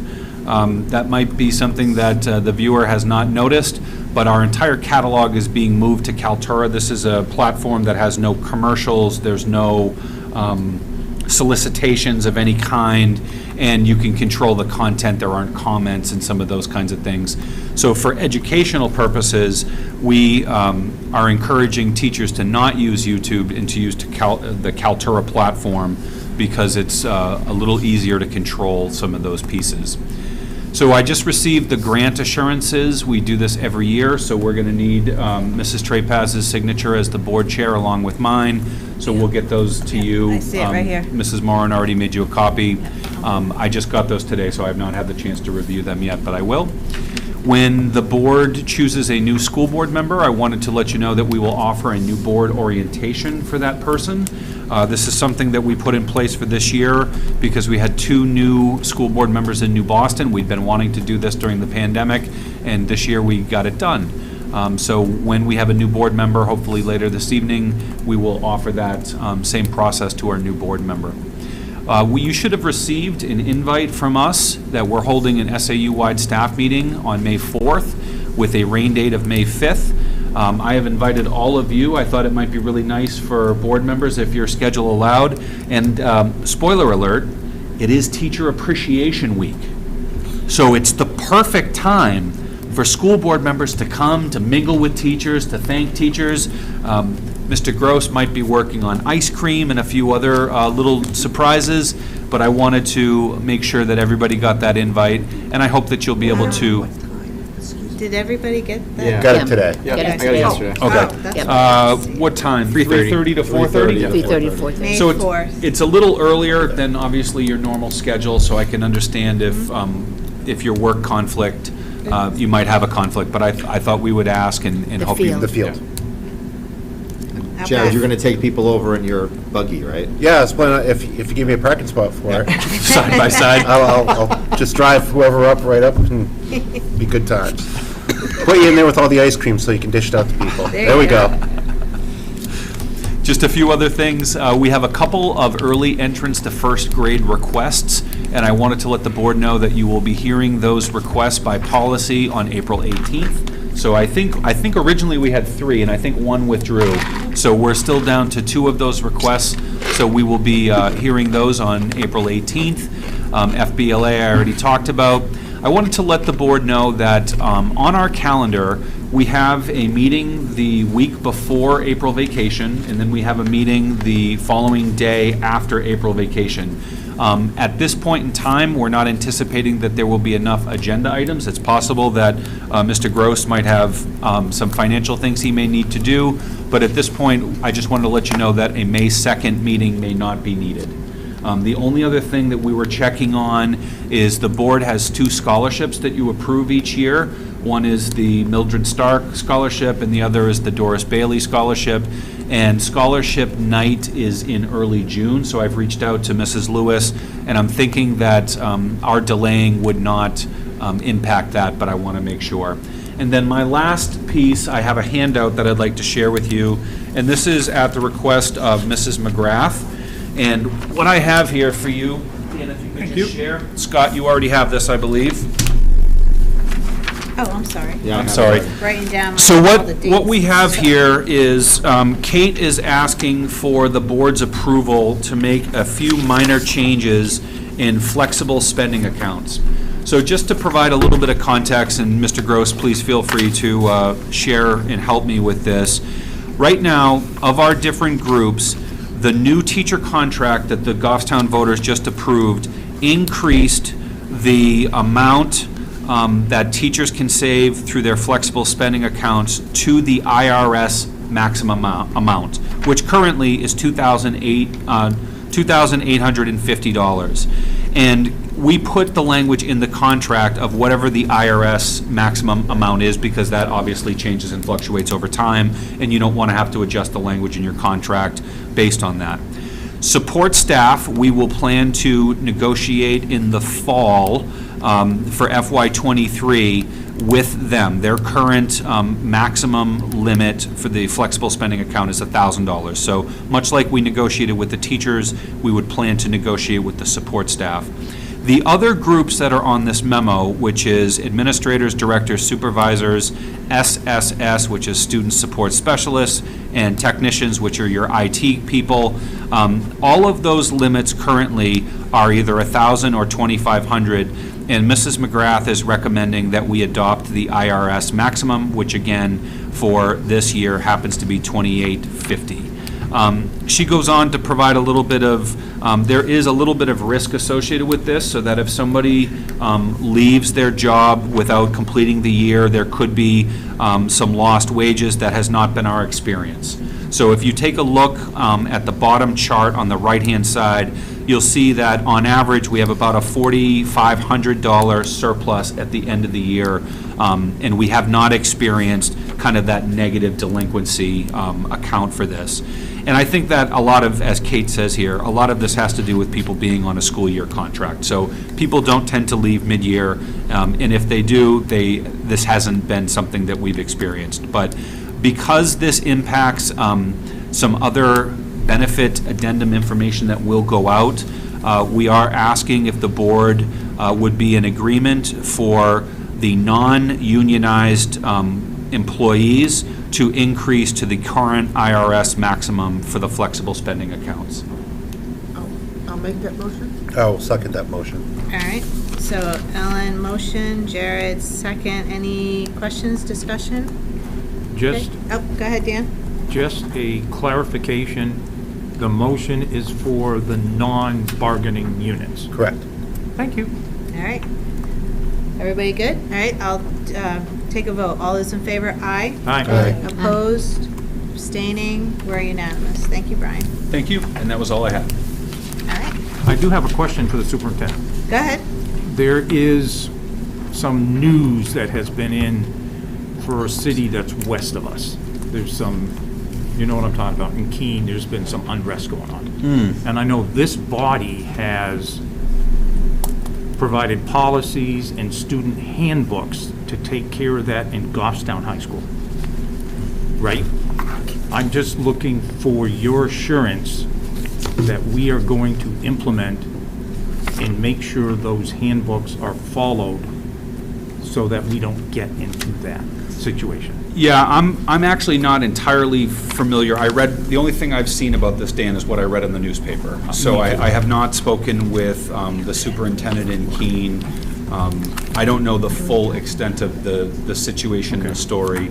I will say, though, and to provide a little context if board members aren't aware, and Dan can fill in. I think that there have been some concerns about behavior at Keene High School, and I think it goes into some of the policies, but again, I don't know the full extent of the concerns, but that's what he's speaking about. But I wanted to share with the board a couple of things. And I don't want to give away kind of part of what I'm going to speak about on May 4th, but this is exactly a part of what I'm going to speak about on May 4th. When we think about the current state of the state, and we see kids who have academically might have lost ground, or behaviorally might have lost ground, we need to have a balanced approach where we're pushing and holding kids accountable for growth, either academically or behaviorally, but also at the same time, we need to recognize that kids have gone through a lot. There's a lot of, we've had kids that have had a lot of trauma. We've had kids that have experienced a lot of different things. So we need to do this in a very thoughtful, mindful way. And this is part of what I'm going to talk about more on May 4th, is really looking at what are our current behavioral circumstances. Are we seeing an uptick in behavior? What are the perceptions of teachers? We have, not here at the high school specifically, but our other schools are what are called PBIS schools, which is Positive Behavioral Interventions and Supports. I want to get those teams all back together and do some retraining, some recalibration, to really look at this in a systematic way, because this is bigger than just, whatever the circumstances might be going on in Keene. And I'm very curious. We, last year, had almost no behavioral issues. And I had shared with the board that this year, we have seen a considerable uptick in that. So I'm starting to compile some data to let's look at the numbers. So instead of saying we have more kids that are behaving more poorly, let's actually look at the data, let's look at the numbers, let's have a thoughtful conversation about what are the contributing factors to that, what are the things that we can do, because I can tell you, as recently as this morning, I'm holding behavioral hearings with students. I'm holding students accountable. We are processing a lot of behavioral related things, but I'd like to look at this a little more systematically and to be mindful. And again, I don't know the full extent of what they're dealing with there, but I think the premise is that there were unaddressed behavioral issues, which I can let the board know is not the case with us. We need to have a balanced approach. We need to recognize that we can't simply command kids to comply, and in order to work with kids, you have to build relationships with them. So the way that you change behavior over time, yes, there is punishment that is involved. I would say in general, in public education, we don't have enough tools in terms of behavioral consequences. I'm dating myself, and I'm not suggesting we do this, but back when I started teaching, we used to be able to take kids to the dump, and they had to pick up trash. And there were a lot of, I know I'm dating myself, I told you. But the point is suspension is not always a great answer for a lot of kids. And between in-school suspension, out-of-school suspension, things like detentions, we reinitiated Saturday detention several months ago. So I think that there's a lot to unpack here, and I appreciate the question, Dan. But for me, this is bigger than just this one school. This is about looking at what are the patterns of behavior that we're seeing, and what do we need to do as an institution? How do we help support these kids to develop desired pro-social kinds of things? And it's a bigger conversation. So sticks and carrots both work. You have to use both of them. But I do appreciate the question, and I think it's part of a bigger context, because we have to continue to push academically, but we have to do so in a balanced way. We can't overfill the cup. You can't keep pouring water into the cup. So we have to make sure that we're mindful about our approaches, but that still we're expecting academic growth and we're expecting behavioral growth. So some of that with me is the looking at the data, looking at the perceptions of teachers, looking at the perceptions of administrators, and then having a bigger conversation to go from there. Sorry, a little bit of a tangent, but it stands No, full. it's helpful. No, I think it's important, because we do not want to be in the papers. Yeah. Okay. Well, for good things we do. For good things, we would like to be in the yes, papers. good Good stuff. things, yes, like the list we're going to get of all of the state achievements. Yep. High-end achievements. Those are the one things that we do like to promote. Right. Absolutely. Ellen, I wanna saw stay your up hand for up. that. Yeah, I really appreciate getting the data. I've been thinking about the behavior as well and the situation there. But I know we've hired counselors or coordinators, I think, to help address social emotional needs of our kids without children's names or anything, but what the behavior trends have been, what the district has done, I don't want anybody's name, but what change have we seen, if any, in those individual student A, B, C, D, whatever, so that we know what we're doing is having a positive impact or no impact at all, and do we need to change? So that kind of data, I think, is important for us to have, because we all know it only takes one kid. Yeah. Who's in need and disrupts the whole world in there. And it's important to know that part of this also, this inquiry for me, is I'm going to be looking at some of the research. I will likely ask Athena Chisholm, who has helped a number of times whenever I want to look at good, reliable, research-based approaches, to look at what is the research telling us. In a post-pandemic world, what are the best strategies and approaches of working with individual students as well as whole school or groups of students? We know that kids are struggling from a mental health perspective. We know that suicidal ideation has never been as high as it is right now. We have a tremendous number of kids that have lost family members through COVID or whatever. And we need to make sure that we're providing as many supports as we possibly can, and to do so in a way that is guided by best practices and research. So more to come. Thank you, everybody. Oh, go ahead, Shane. I just want to follow up. On a day-to-day basis, we are definitely seeing much different behaviors than we've seen in the past. And I think that Brian's absolutely correct in that suspensions, removed from school, aren't always the best option because these kids haven't been in school, right? So it's very hard to balance, the punishment with looking out for the best interest of the child. So, I just want to echo, what Ellen said, what Brian said, in that it's a tough time, and it does really require building relationships and, holding kids accountable, but also recognizing that they've gone through a tough couple years, and you got to keep the whole picture in mind. So, thank you for that, Brian. Thank you, Shane. All right. Moving on to old business, update on Windows project.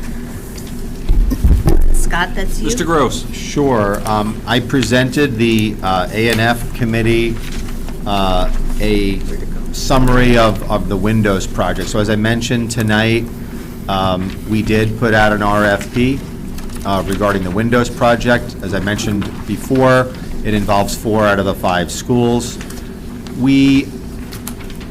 I can provide you, I think you got a memo essentially with it, but we did hire Roger Dignard as an architect.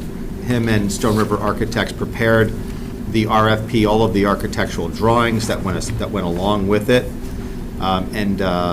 Essentially, we opened up the bids last week. There were 3 bidders: Meridian Construction, Turnstone Construction, and DL King. We had set aside a project budget of about $900,000 for the construction part of it, and I'm happy to inform the board that one of the bids did come under that amount. So a DL King's bid was $850,000. We did do our due diligence, so Roger Dignard, who is the architect, contacted all of the references along with myself. So there were references from the state of New Hampshire, as well as Nashua Housing Authority, Nashua Town Hall. I contacted the Bedford School District. This company did a project at McKelvey Middle School, and all the reference checks, all 4 of them came back very positive. In addition, Roger and the firm Stone River have worked with DL King in the past and had a favorable experience, with them. So that, all in all, we're very satisfied with DL King, and they'll be able to proceed with that. What I put on the memo that you have before you is, obviously I will need the board to take action in terms of accepting and awarding the bid to DL King in the amount of $850,000. What I wanted to share with you is that when we looked at the criteria for looking at these bids. This one was a little bit unusual in the sense that it involves a federal grant. So you'll see some things that typically we might not look at. So we typically don't look at whether or not the business is owned by a minority or is a female-owned business. But the federal requirements ask that you consider it. Turns out that DL King is a female-owned company, as is Turnstone.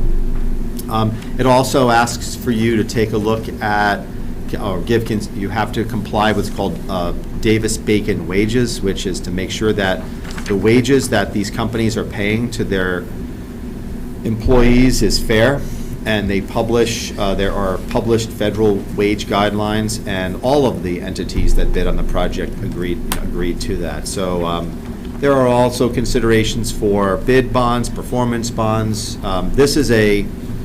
The contract itself is going to be, probably include 13 federal grant stipulations. It's pretty, it's a lot more challenging. Only 13? Only 13. So the contract right now is being reviewed by an attorney, and I did speak with Dan and the chair on this one. I did not use Sullivan Hollis on this review, of the legal review. I used New Boston's attorney. The reason being is that Kevin Collmore is a great attorney, by the way, but he did the exact same contract for the New Boston School District on their project. He had already gone through this contract, knows all of the fine print in terms of the insurance, indemnification language, so we needed to move this contract along rather quickly, so Kevin has it right now. The state has already reviewed the contract for federal compliance reasons, and they've given us, on Friday, they turned that around and they gave us their blessings. It has to include all those provisions. So I'm hoping that Kevin will be completed with his review tomorrow, latest on Wednesday. We've already been discussing it with DL King. Our big thing on this one is time, because we need to start this project. We need to order, the windows. So the window manufacturer was out here last week doing measurements at not only Goffstown High School, but all the schools, and they're prepared to start that window order, I think, tomorrow, once the board, takes action. So we are being very aggressive on the timeline. I wanted to let you know that the bid that we're recommending for DL King has a substantial completion date of mid-September. As I mentioned to the A&F committee, substantially complete means that the window, there's no holes, there's no voids. They might be doing exterior work, there might be window treatments that have to get put up, but it's not, but it's kind of in a what's buttoned up type status. So and speaking with the contractor last Thursday, they're keenly aware of that, and they're going to be as aggressive as they can. The one thing that I can tell you about this project is, and we've told them already, and we'll repeat it over and over again, is we cannot have holes in where we can have windows taken out unless they're going back in Right away. right away. So if that means that we have to, if something bad comes up and that we have to postpone this during a winter break, or we have to postpone certain things for next summer, we'll have to do that, but we can't have exposed, holes in the side of our building. So, so with that, I did, on that, you'll also see in the back of that page, you'll see a total project cost. So as I mentioned, we know that we have the bid itself of $850,000. You had already approved $68,000 for Mr. Dignard. That includes not all of the creation of the RFP. He did. It also includes all of the construction management. So Mr. Dignard and others in that firm will make sure that the work is being done per the specifications throughout the summer. In there, we've included a contingency reserve of $75,000, and kind of learned over the last 3.5 years, Jared, we desperately need that. Also included an amount for asbestos and materials testing. So as they take these windows out, they have to test Someone mentioned caulking is one of those things where they have to do some testing, but before they take it out. So, again, that's just part of any construction that happens. You have to do this type of testing, and I think Dawn Tabor, who's our facility supervisor, I think she got a quote, we're gonna be really close to that. I think it's like mid-9, like 9,000 and change. So we've included that allocation. And also included monies for safety film. So we have safety film on all of our first floor windows. And we would, since we're replacing the windows, we have to we can't reuse what's already there. So we've carried an allowance, for that. So that's, where we're headed on this. You'll see that it's north of $1 million, which is kind of where we had a feeling it might be. And let's just hope that we don't dig too deep into that contingency, but it's there for a reason in case we run into any problems. So is there any questions for Scott? He did write 2 motions on the bottom.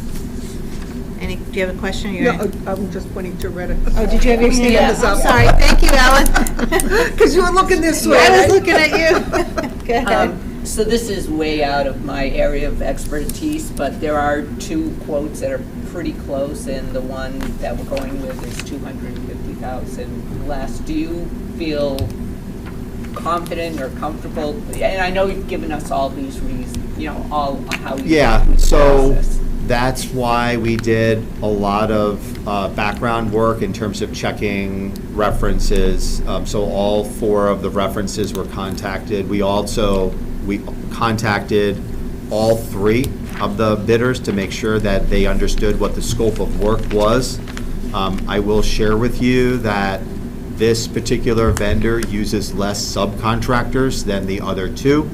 Subcontractors inherently cost more money because there's a profit that you have to have in terms of, you typically, there's a markup, I should say, on the use of the subcontractor. So that accounts for some of it, but I put in there that the windows themselves, Mr. Dignard independently spoke with Pella, was a window manufacturer, to say, okay, what are the windows themselves cost? Just as another spot check, on the bid.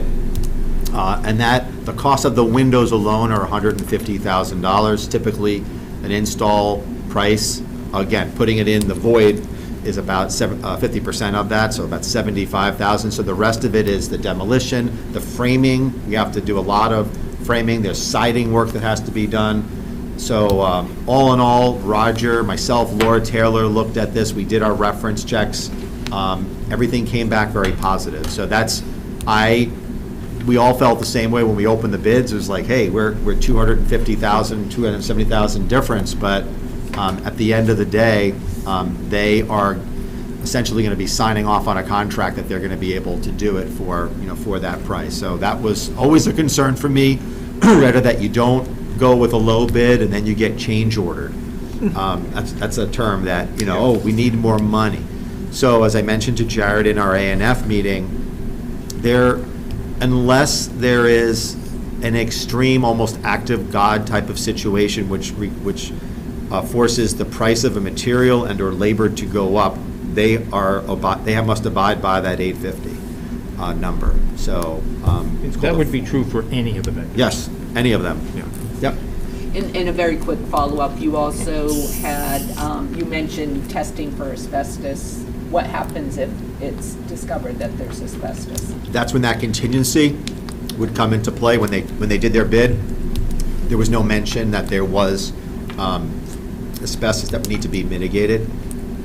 Going back to what your question was before, though, we require a performance bond.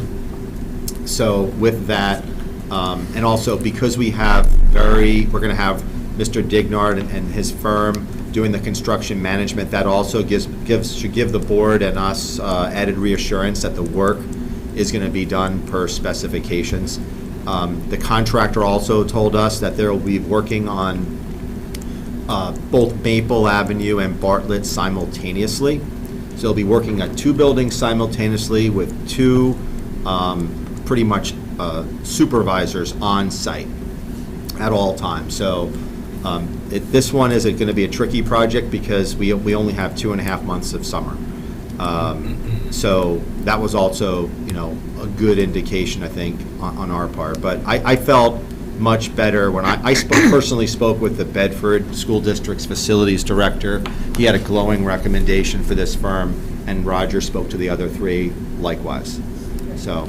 Thank you. You all set? All right, Ellen, I saw your hand up. No, I'm fine. You're Scott good? answered it. Oh, perfect. Dan? I just wanted to expand a little bit when Retta asked, so what if we do find expenses? Change order. Yep. But the $75,000 hopefully is there to take care of the change order. Or we may have to hire another outfit and not them to mitigate it, most Right. likely. But And then I think also, we would need to be mindful, because we have a fixed budget on this, if we get into something that we didn't anticipate, we would need to change the scope of the project. yeah. So for this particular project, that's relatively easy to do, we would just not do all the same windows. So we would take the scope and we would restrict it back. So although I think it's unlikely, if we did get into issues, and we'll manage them very, very closely, but if the costs go up, we're going to scale the project back. Yeah, and the other thing That's how that- we would do it. And the other thing that I did, with the Esser sheet that I gave you, I took out the bus turnaround and I put that in Esser 3 to give, again, worst case scenario, there's a little bit more buffer in that Esser 2 funding bucket, just in case, but, I'm hoping that's not the case, but, so we can scale things back, or we've got a little bit more to play with there. I'd have to go back to the state, obviously, but Right. it's there. Go ahead, Dan. One final question for Scott. The windows at Bartlett, are they the 100-year windows that are getting replaced? They've been replaced in the past There- 30 years. Yes. We have replaced a lot of windows in the Yeah. front of the building. Now, these would be the Well, ones that's in the older. That's the new section. Yeah, but in the, New section. New in quotes. The 70s, I think. I don't know if it's a trick question. It's like, it's in the back, more in the back, and all the gym windows, brick everything in the building. back. The What? brick- The brick. Yeah. The two-story brick building. in the Two-story back. brick building. Those windows have all been done. Yeah. They have been, yep, Yeah. okay. I'd be shocked if they find asbestos, being that over the past, since asbestos was no longer used in the Right. 70s. But it's more than asbestos. So when Oh, okay. Scott mentioned the caulking, for example, Right. they Yeah. look for, I think it's PCBs in the There's a lot of caulking, different but, stuff. I mean, it's more than just the traditional either asbestos tile or asbestos as an insulation, that you have to look for more than just the asbestos. I just know our windows have been done, Right. it seems like always. I know, he's doing Over windows. many decades. Yep. All right, so Scott has 2 motions printed out. If everybody is done with questions or comments, and you're ready to move forward, if we can have somebody do one of them. Go ahead, Ellen.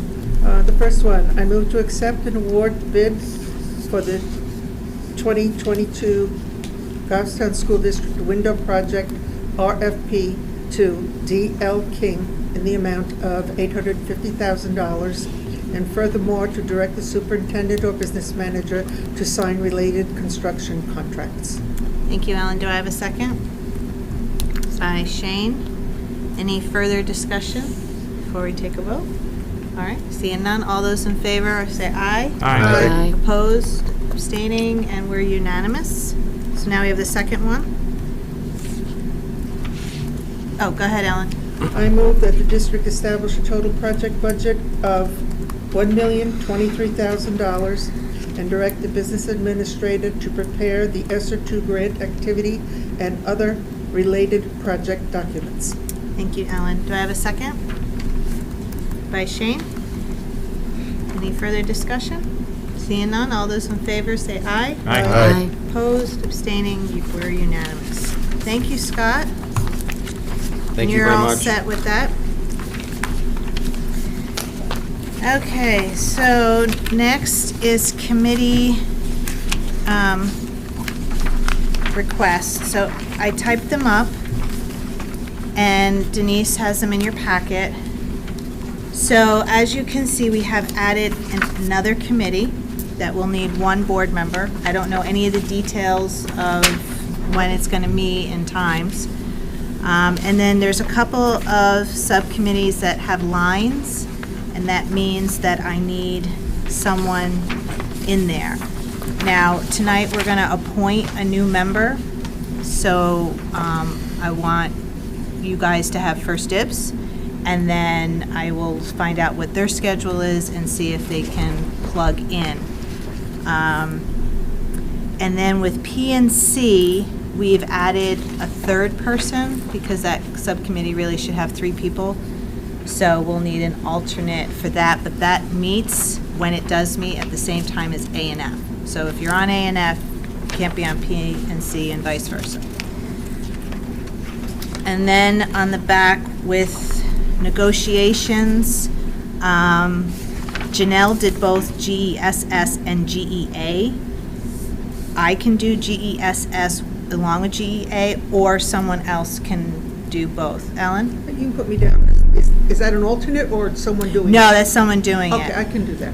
Because GEA, we just did, so that's good for 4 years. So you'll do GESS, which is this year. Okay. And Facilities Committee, that's still going on? Hopefully wrapped up soon. Okay, but for right now, it's still there. Finance Committee, I was kind of thinking maybe whomever we appoint, we can put in, because it's the same night as a board meeting. It might be easy for them. I will need an alternate for PNC and the Goffstown High School Renovation Committee. That's the new one to work with Miss McCann and the theater. So, but I don't know any details. Brian, do you have any idea, Scott? Scott? When that, They have not met yet. okay, I know that Dawn Tabor has been working behind the scenes trying to get estimates and quotes, but I don't think they've officially met. but this, would it be meeting in the evening, after school? I honestly, Okay. that would be that committee would have to determine when they wanted to meet, so I. Or we determine when they meet, Yeah. and whether they participate or not is up to them. So I would say if it's a board committee, if we want to have a role, we got to tell them when they're going to meet, because we want to make sure a board member can participate. Right. I know Go we ahead, talked Jared. about this, but this is specifically about renovations at the high school and the theater department. In the theater. Right. You know, I know that, as always, I'm sure money or costs might come up with it, so if it's something that we think might go in front of the budget committee or CIP, I have no problem volunteering, but I know that there's other members here as well Right. that might want to do that. Okay. And full disclosure for you, Jared, in the past, because you sit on the budget committee, and that's a beast. That is a huge commitment. And I just want you to know that in the past, whomever sat on the budget was not expected to sit on a lot of other subcommittees. And you do sit on a lot, but budget is a huge commitment. So I don't want you to feel that you have to Thank you, Ms. Chair. keep doing more. My statement would be, I think we all play to our strengths. I have no problem playing to my strength. I know it's a little bit more burdensome from a time commitment than others, but that's why we actually volunteer for this. Okay. So, unless if somebody wants to use this as Yeah. a learning opportunity as well. Okay. Go ahead, Ellen. I'd be happy to be the alt if you wanted one in there. Okay. Jared and I seem to do that. Yeah, you guys do. All right, so as of now, we'll do Jared, and then, yeah, an alternate is probably a good idea, just in case. And Ellen, you want to be the I alternate? can't if nobody else is Okay. crazy. Does anybody want to be alternate for PNC? When they meet, it's Monday nights before board meeting, and it's not all the time. Shane, you want to do that Usually at one? the same time as A&M. Yeah, it can't be, yeah, it's the same time as A&F. All right, so Shane will be the alternate.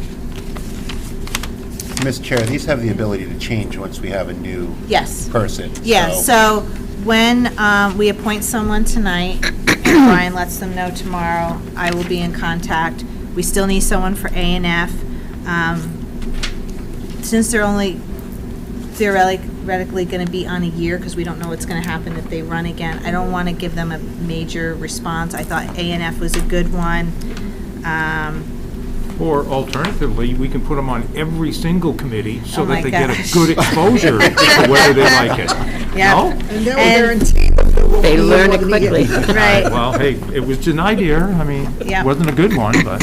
So, and then also you'll see that New Boston has 2 new school board members, so they are on here. And the policy committees, both for Goffstown and SAU, are all the same people, which is actually really nice. We met Belinda last Monday. Yep, we met Belinda last nice. Monday. She was very nice. She Yep. jumped right in, and she's yeah. also going to be on the SAU policy. Yep. Some good input, yep. Yeah. So, so this will come back at the next meeting to be approved by everybody, but I just wanted to show everybody what I did. Yes? I want to ask Ellen, Yeah. because she was very vocal at some of the other ones about the list, and how do you feel about the list? I did the calculations and I looked at it, I'm fine. Okay. Thank you very much. No, And so thank that you, it Madam might, Chair. the next meeting goes smoother and It easier. will go nice and smooth, at least by me. Well, I tried to give everybody what they asked, because as you can see, there are different times, and everybody has other commitments and outside of the board, so. All right, so thank you, everyone, for that. Could I ask the superintendent if he may talk to Mr. Bourget to give me the technology meetings? I haven't seen any for a while, and I'm not sure if they've been getting together or not, or... They have not been. I wouldn't think, this no. has been a hard thing to do, but if that's something, because I think one of the things coming up that we want to chit-chat about is Microsoft versus Apple. If we can, which is the better palatable, cost-wise, work-wise. When I say work-wise, is best for the teachers, good for the students, those kind of things, programs. When I talked to Steve about it earlier, he said, all the programs for the students use are totally compatible with the, I'm going to say, the DOS-based systems. Not necessarily, and they seem and possibly would be less expensive. So I'd like to talk to them, bring it back to you guys and see what you think, so that at least you have representation. Right. All right, thank you. I'll follow Thank up you, with him. Dan. I think Okay. that, Denise, you haven't heard about him requesting a tech meeting, have you? Okay. Yeah, what is I haven't missed that? anything. It's awful. I don't think we've met in 5 years. What is the ADA committee?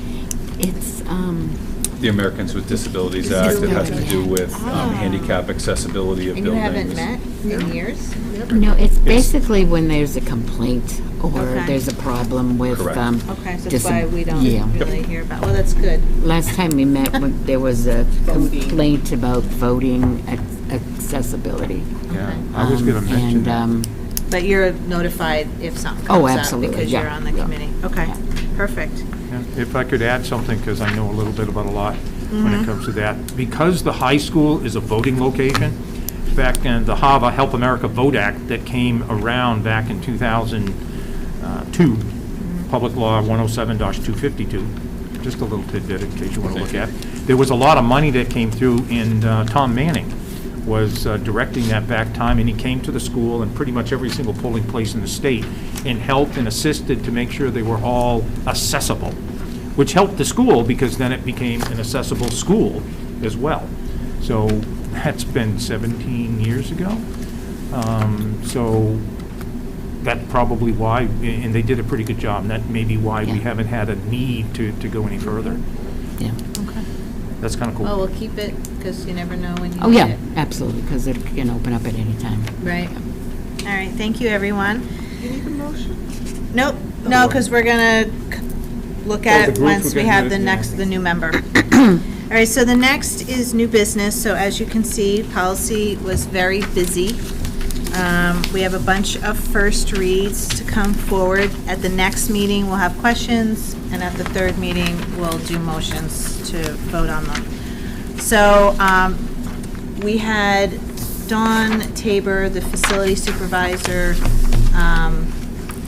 go through some of these, and also Stephen Bourget. So the first one is EBBD, which is indoor air quality. Dawn went through this. There was no changes, so this would just be a review date for policy in the future. The next one is EBC, and bye, thank you. Thank you very much. You're welcome. you, Brad. Vacancy, let me know. EBC was recommended to be stricken because it is in policy EBCA. So you can see all the recommendations in yellow. The next one is EBCB, which is fire drills. Again, Dawn went through this, did not see any changes, and we're just putting a review date for the policy review. The next one is GBGBA, and this is use of automated external defibrillators. And its recommendation is to remain as it is because it mirrors the school policies. So, I'm sorry, is that a new? No. No, So this is. Not new. No, So this is a. it's required policy. It's been since '07, but So we're we don't need, reviewing. it's not just a review date? It is it's proposed, yeah, it's just a review date because So we're it not should be changing reviewed anything. Instead Yeah, of proposed, okay. right. Policy KD, School District Social Media Website. This came to us back in December. We had asked Stephen to clarify some wording, which he did. So this is the new policy, so you should read through it. And this is what we came up with. And then the KDR, you can see the yellow, we added a couple, just one term. I think that one deserved just a little hint, because we only added the word derogatory. Right. Because I think Scott brought forward to the subcommittee that there was a couple of, help me out with the terminology, was it federal cases or state cases? That Federal. for First Amendment right to be able to... U.S. Supreme Court case. Okay, U.S. Supreme Court. And so we were looking for a term that we could use and add to the policy, because people can put on their opinion about something, and you can't take down their opinion unless it's derogatory, and that was the word we came up with. If you Right. guys have a different word, that's what I'd like you to think about for a couple of weeks. Is there something, because we don't want to get sued, Right. okay? Someone wants to say something like, I don't agree with what you did. Right. You can't just take it down because you don't agree. People have debate. But if they say use whatever you want, then that defeats the purpose of debate. Right. So that, I think Thank that's you, what Dan. we were trying to get Yeah, to we right were now. trying to come up with a Yeah. good term. Next one is GBEF, School District Networks and Internet Access for Staff. So Stephen went through this. This was a consolidation. Yeah, we got rid of shall to will. You can see all the yellow. He added reference to Department of Education Code of Conduct on there as well. And then... Mr. Chair, we allowed Yeah. to ask questions at this meeting? Yeah, if you or have a next question, go meeting? ahead. I guess, because I don't know who to direct this to. I know in government speak, the term shall does mean you shall do something, you will do something. It's a lawful term, no exceptions, So period. why are we changing it from shall to will in GBEF? That's happened in quite a few I policies. don't Yeah, we've believe we been have Changing a lot of them. we may not have the legislative authority of using the word. But Shall. I guess additional review of RSA 194:3-D could occur to find out. Now, if the legislation says shall, our policy should say shall. I agree. But in the lack of any, whenever we did not find legislation, we kind of changed it. And it spilled over here, perhaps inappropriately, but if, that's the reasoning. No, thank you. You're welcome. And then the next one is the reg for that, and you can see where we, some verbiage was changed, and it's all in yellow. That's a big one as well. And then policy JICL, student use of computers, devices, and internet. That one we just reviewed, and we'll have a review date for that. There was no changes. And then also the reg was the same. So we've been busy, and we'll have more next week that we'll be doing. So this will come back at the next board meeting if you have any questions. Madam Chair? Yes. I want to thank you for going over it the way you did. Oh, good. I found that to be very Helpful? Yeah. Okay, thank you, Ellen. All right, so school staffing. So we have a number of things this evening. Let me start with the notifications, no action needed by the board. I'd like to congratulate Colin Belter and Susan Potvin. These are two of our wonderful nurses from Maple Ave and Mountain View, moving from bachelor's to bachelor's 15. And we have an assignment change of Mr. McDermott, who is moving from the English department to the Tech Ed department. He is, in fact, a man of many talents. Yeah. Now, for your approvals this evening, this is a very, very long list. I'm hoping the board won't want me to read all these names for fear of my not doing a good job in doing so.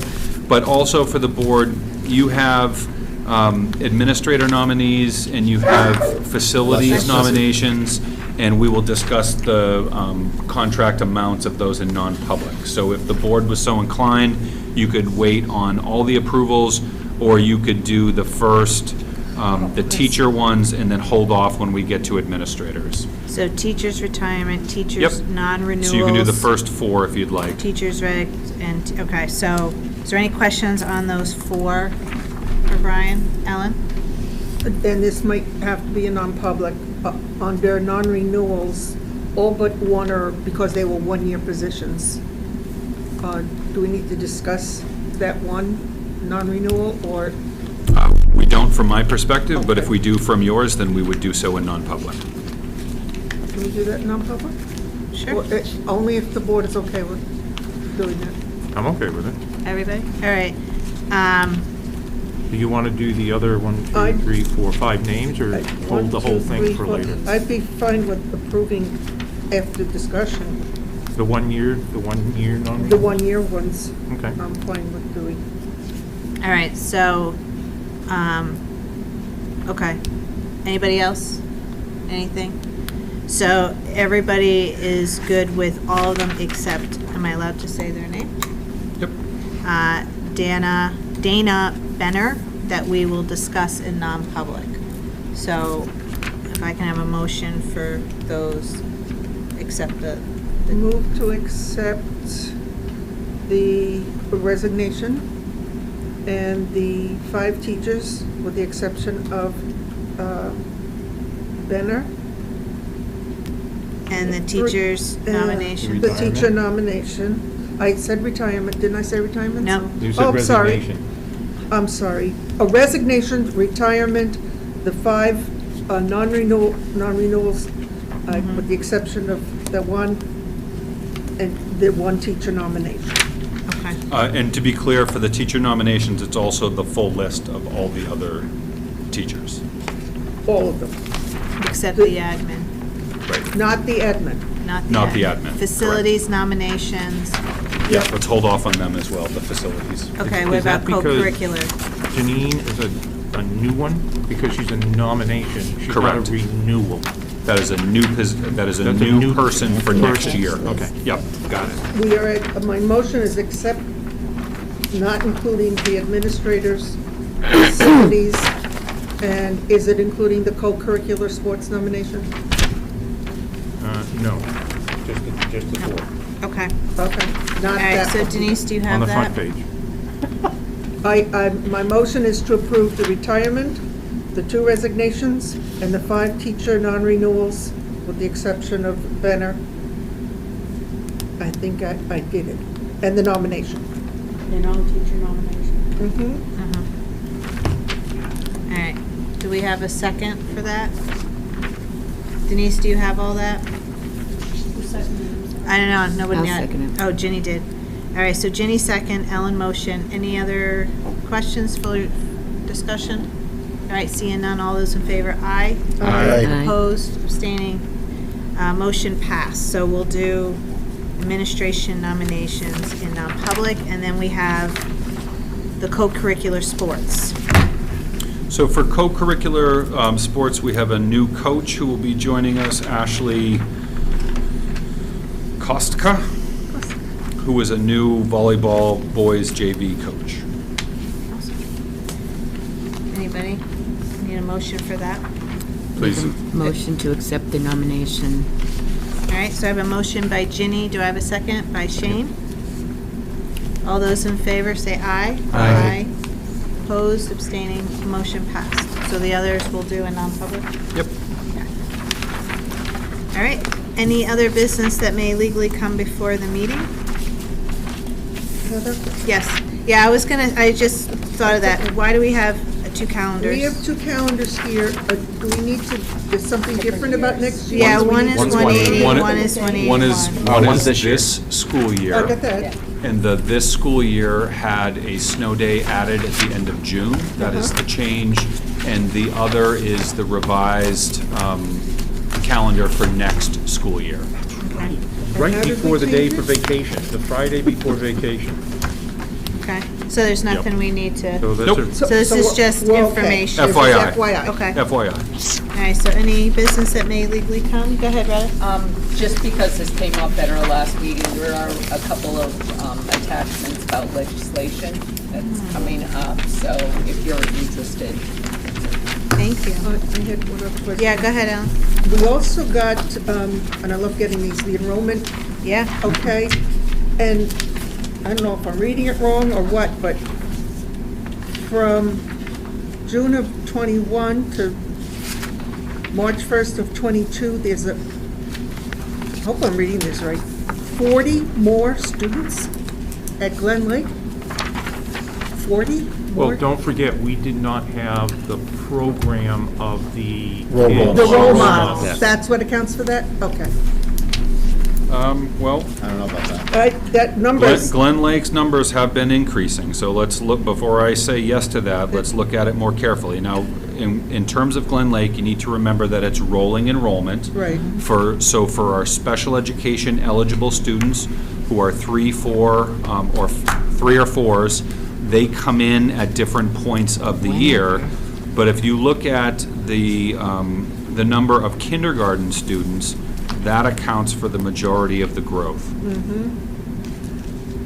So it's not the role model. Well, It's a combination.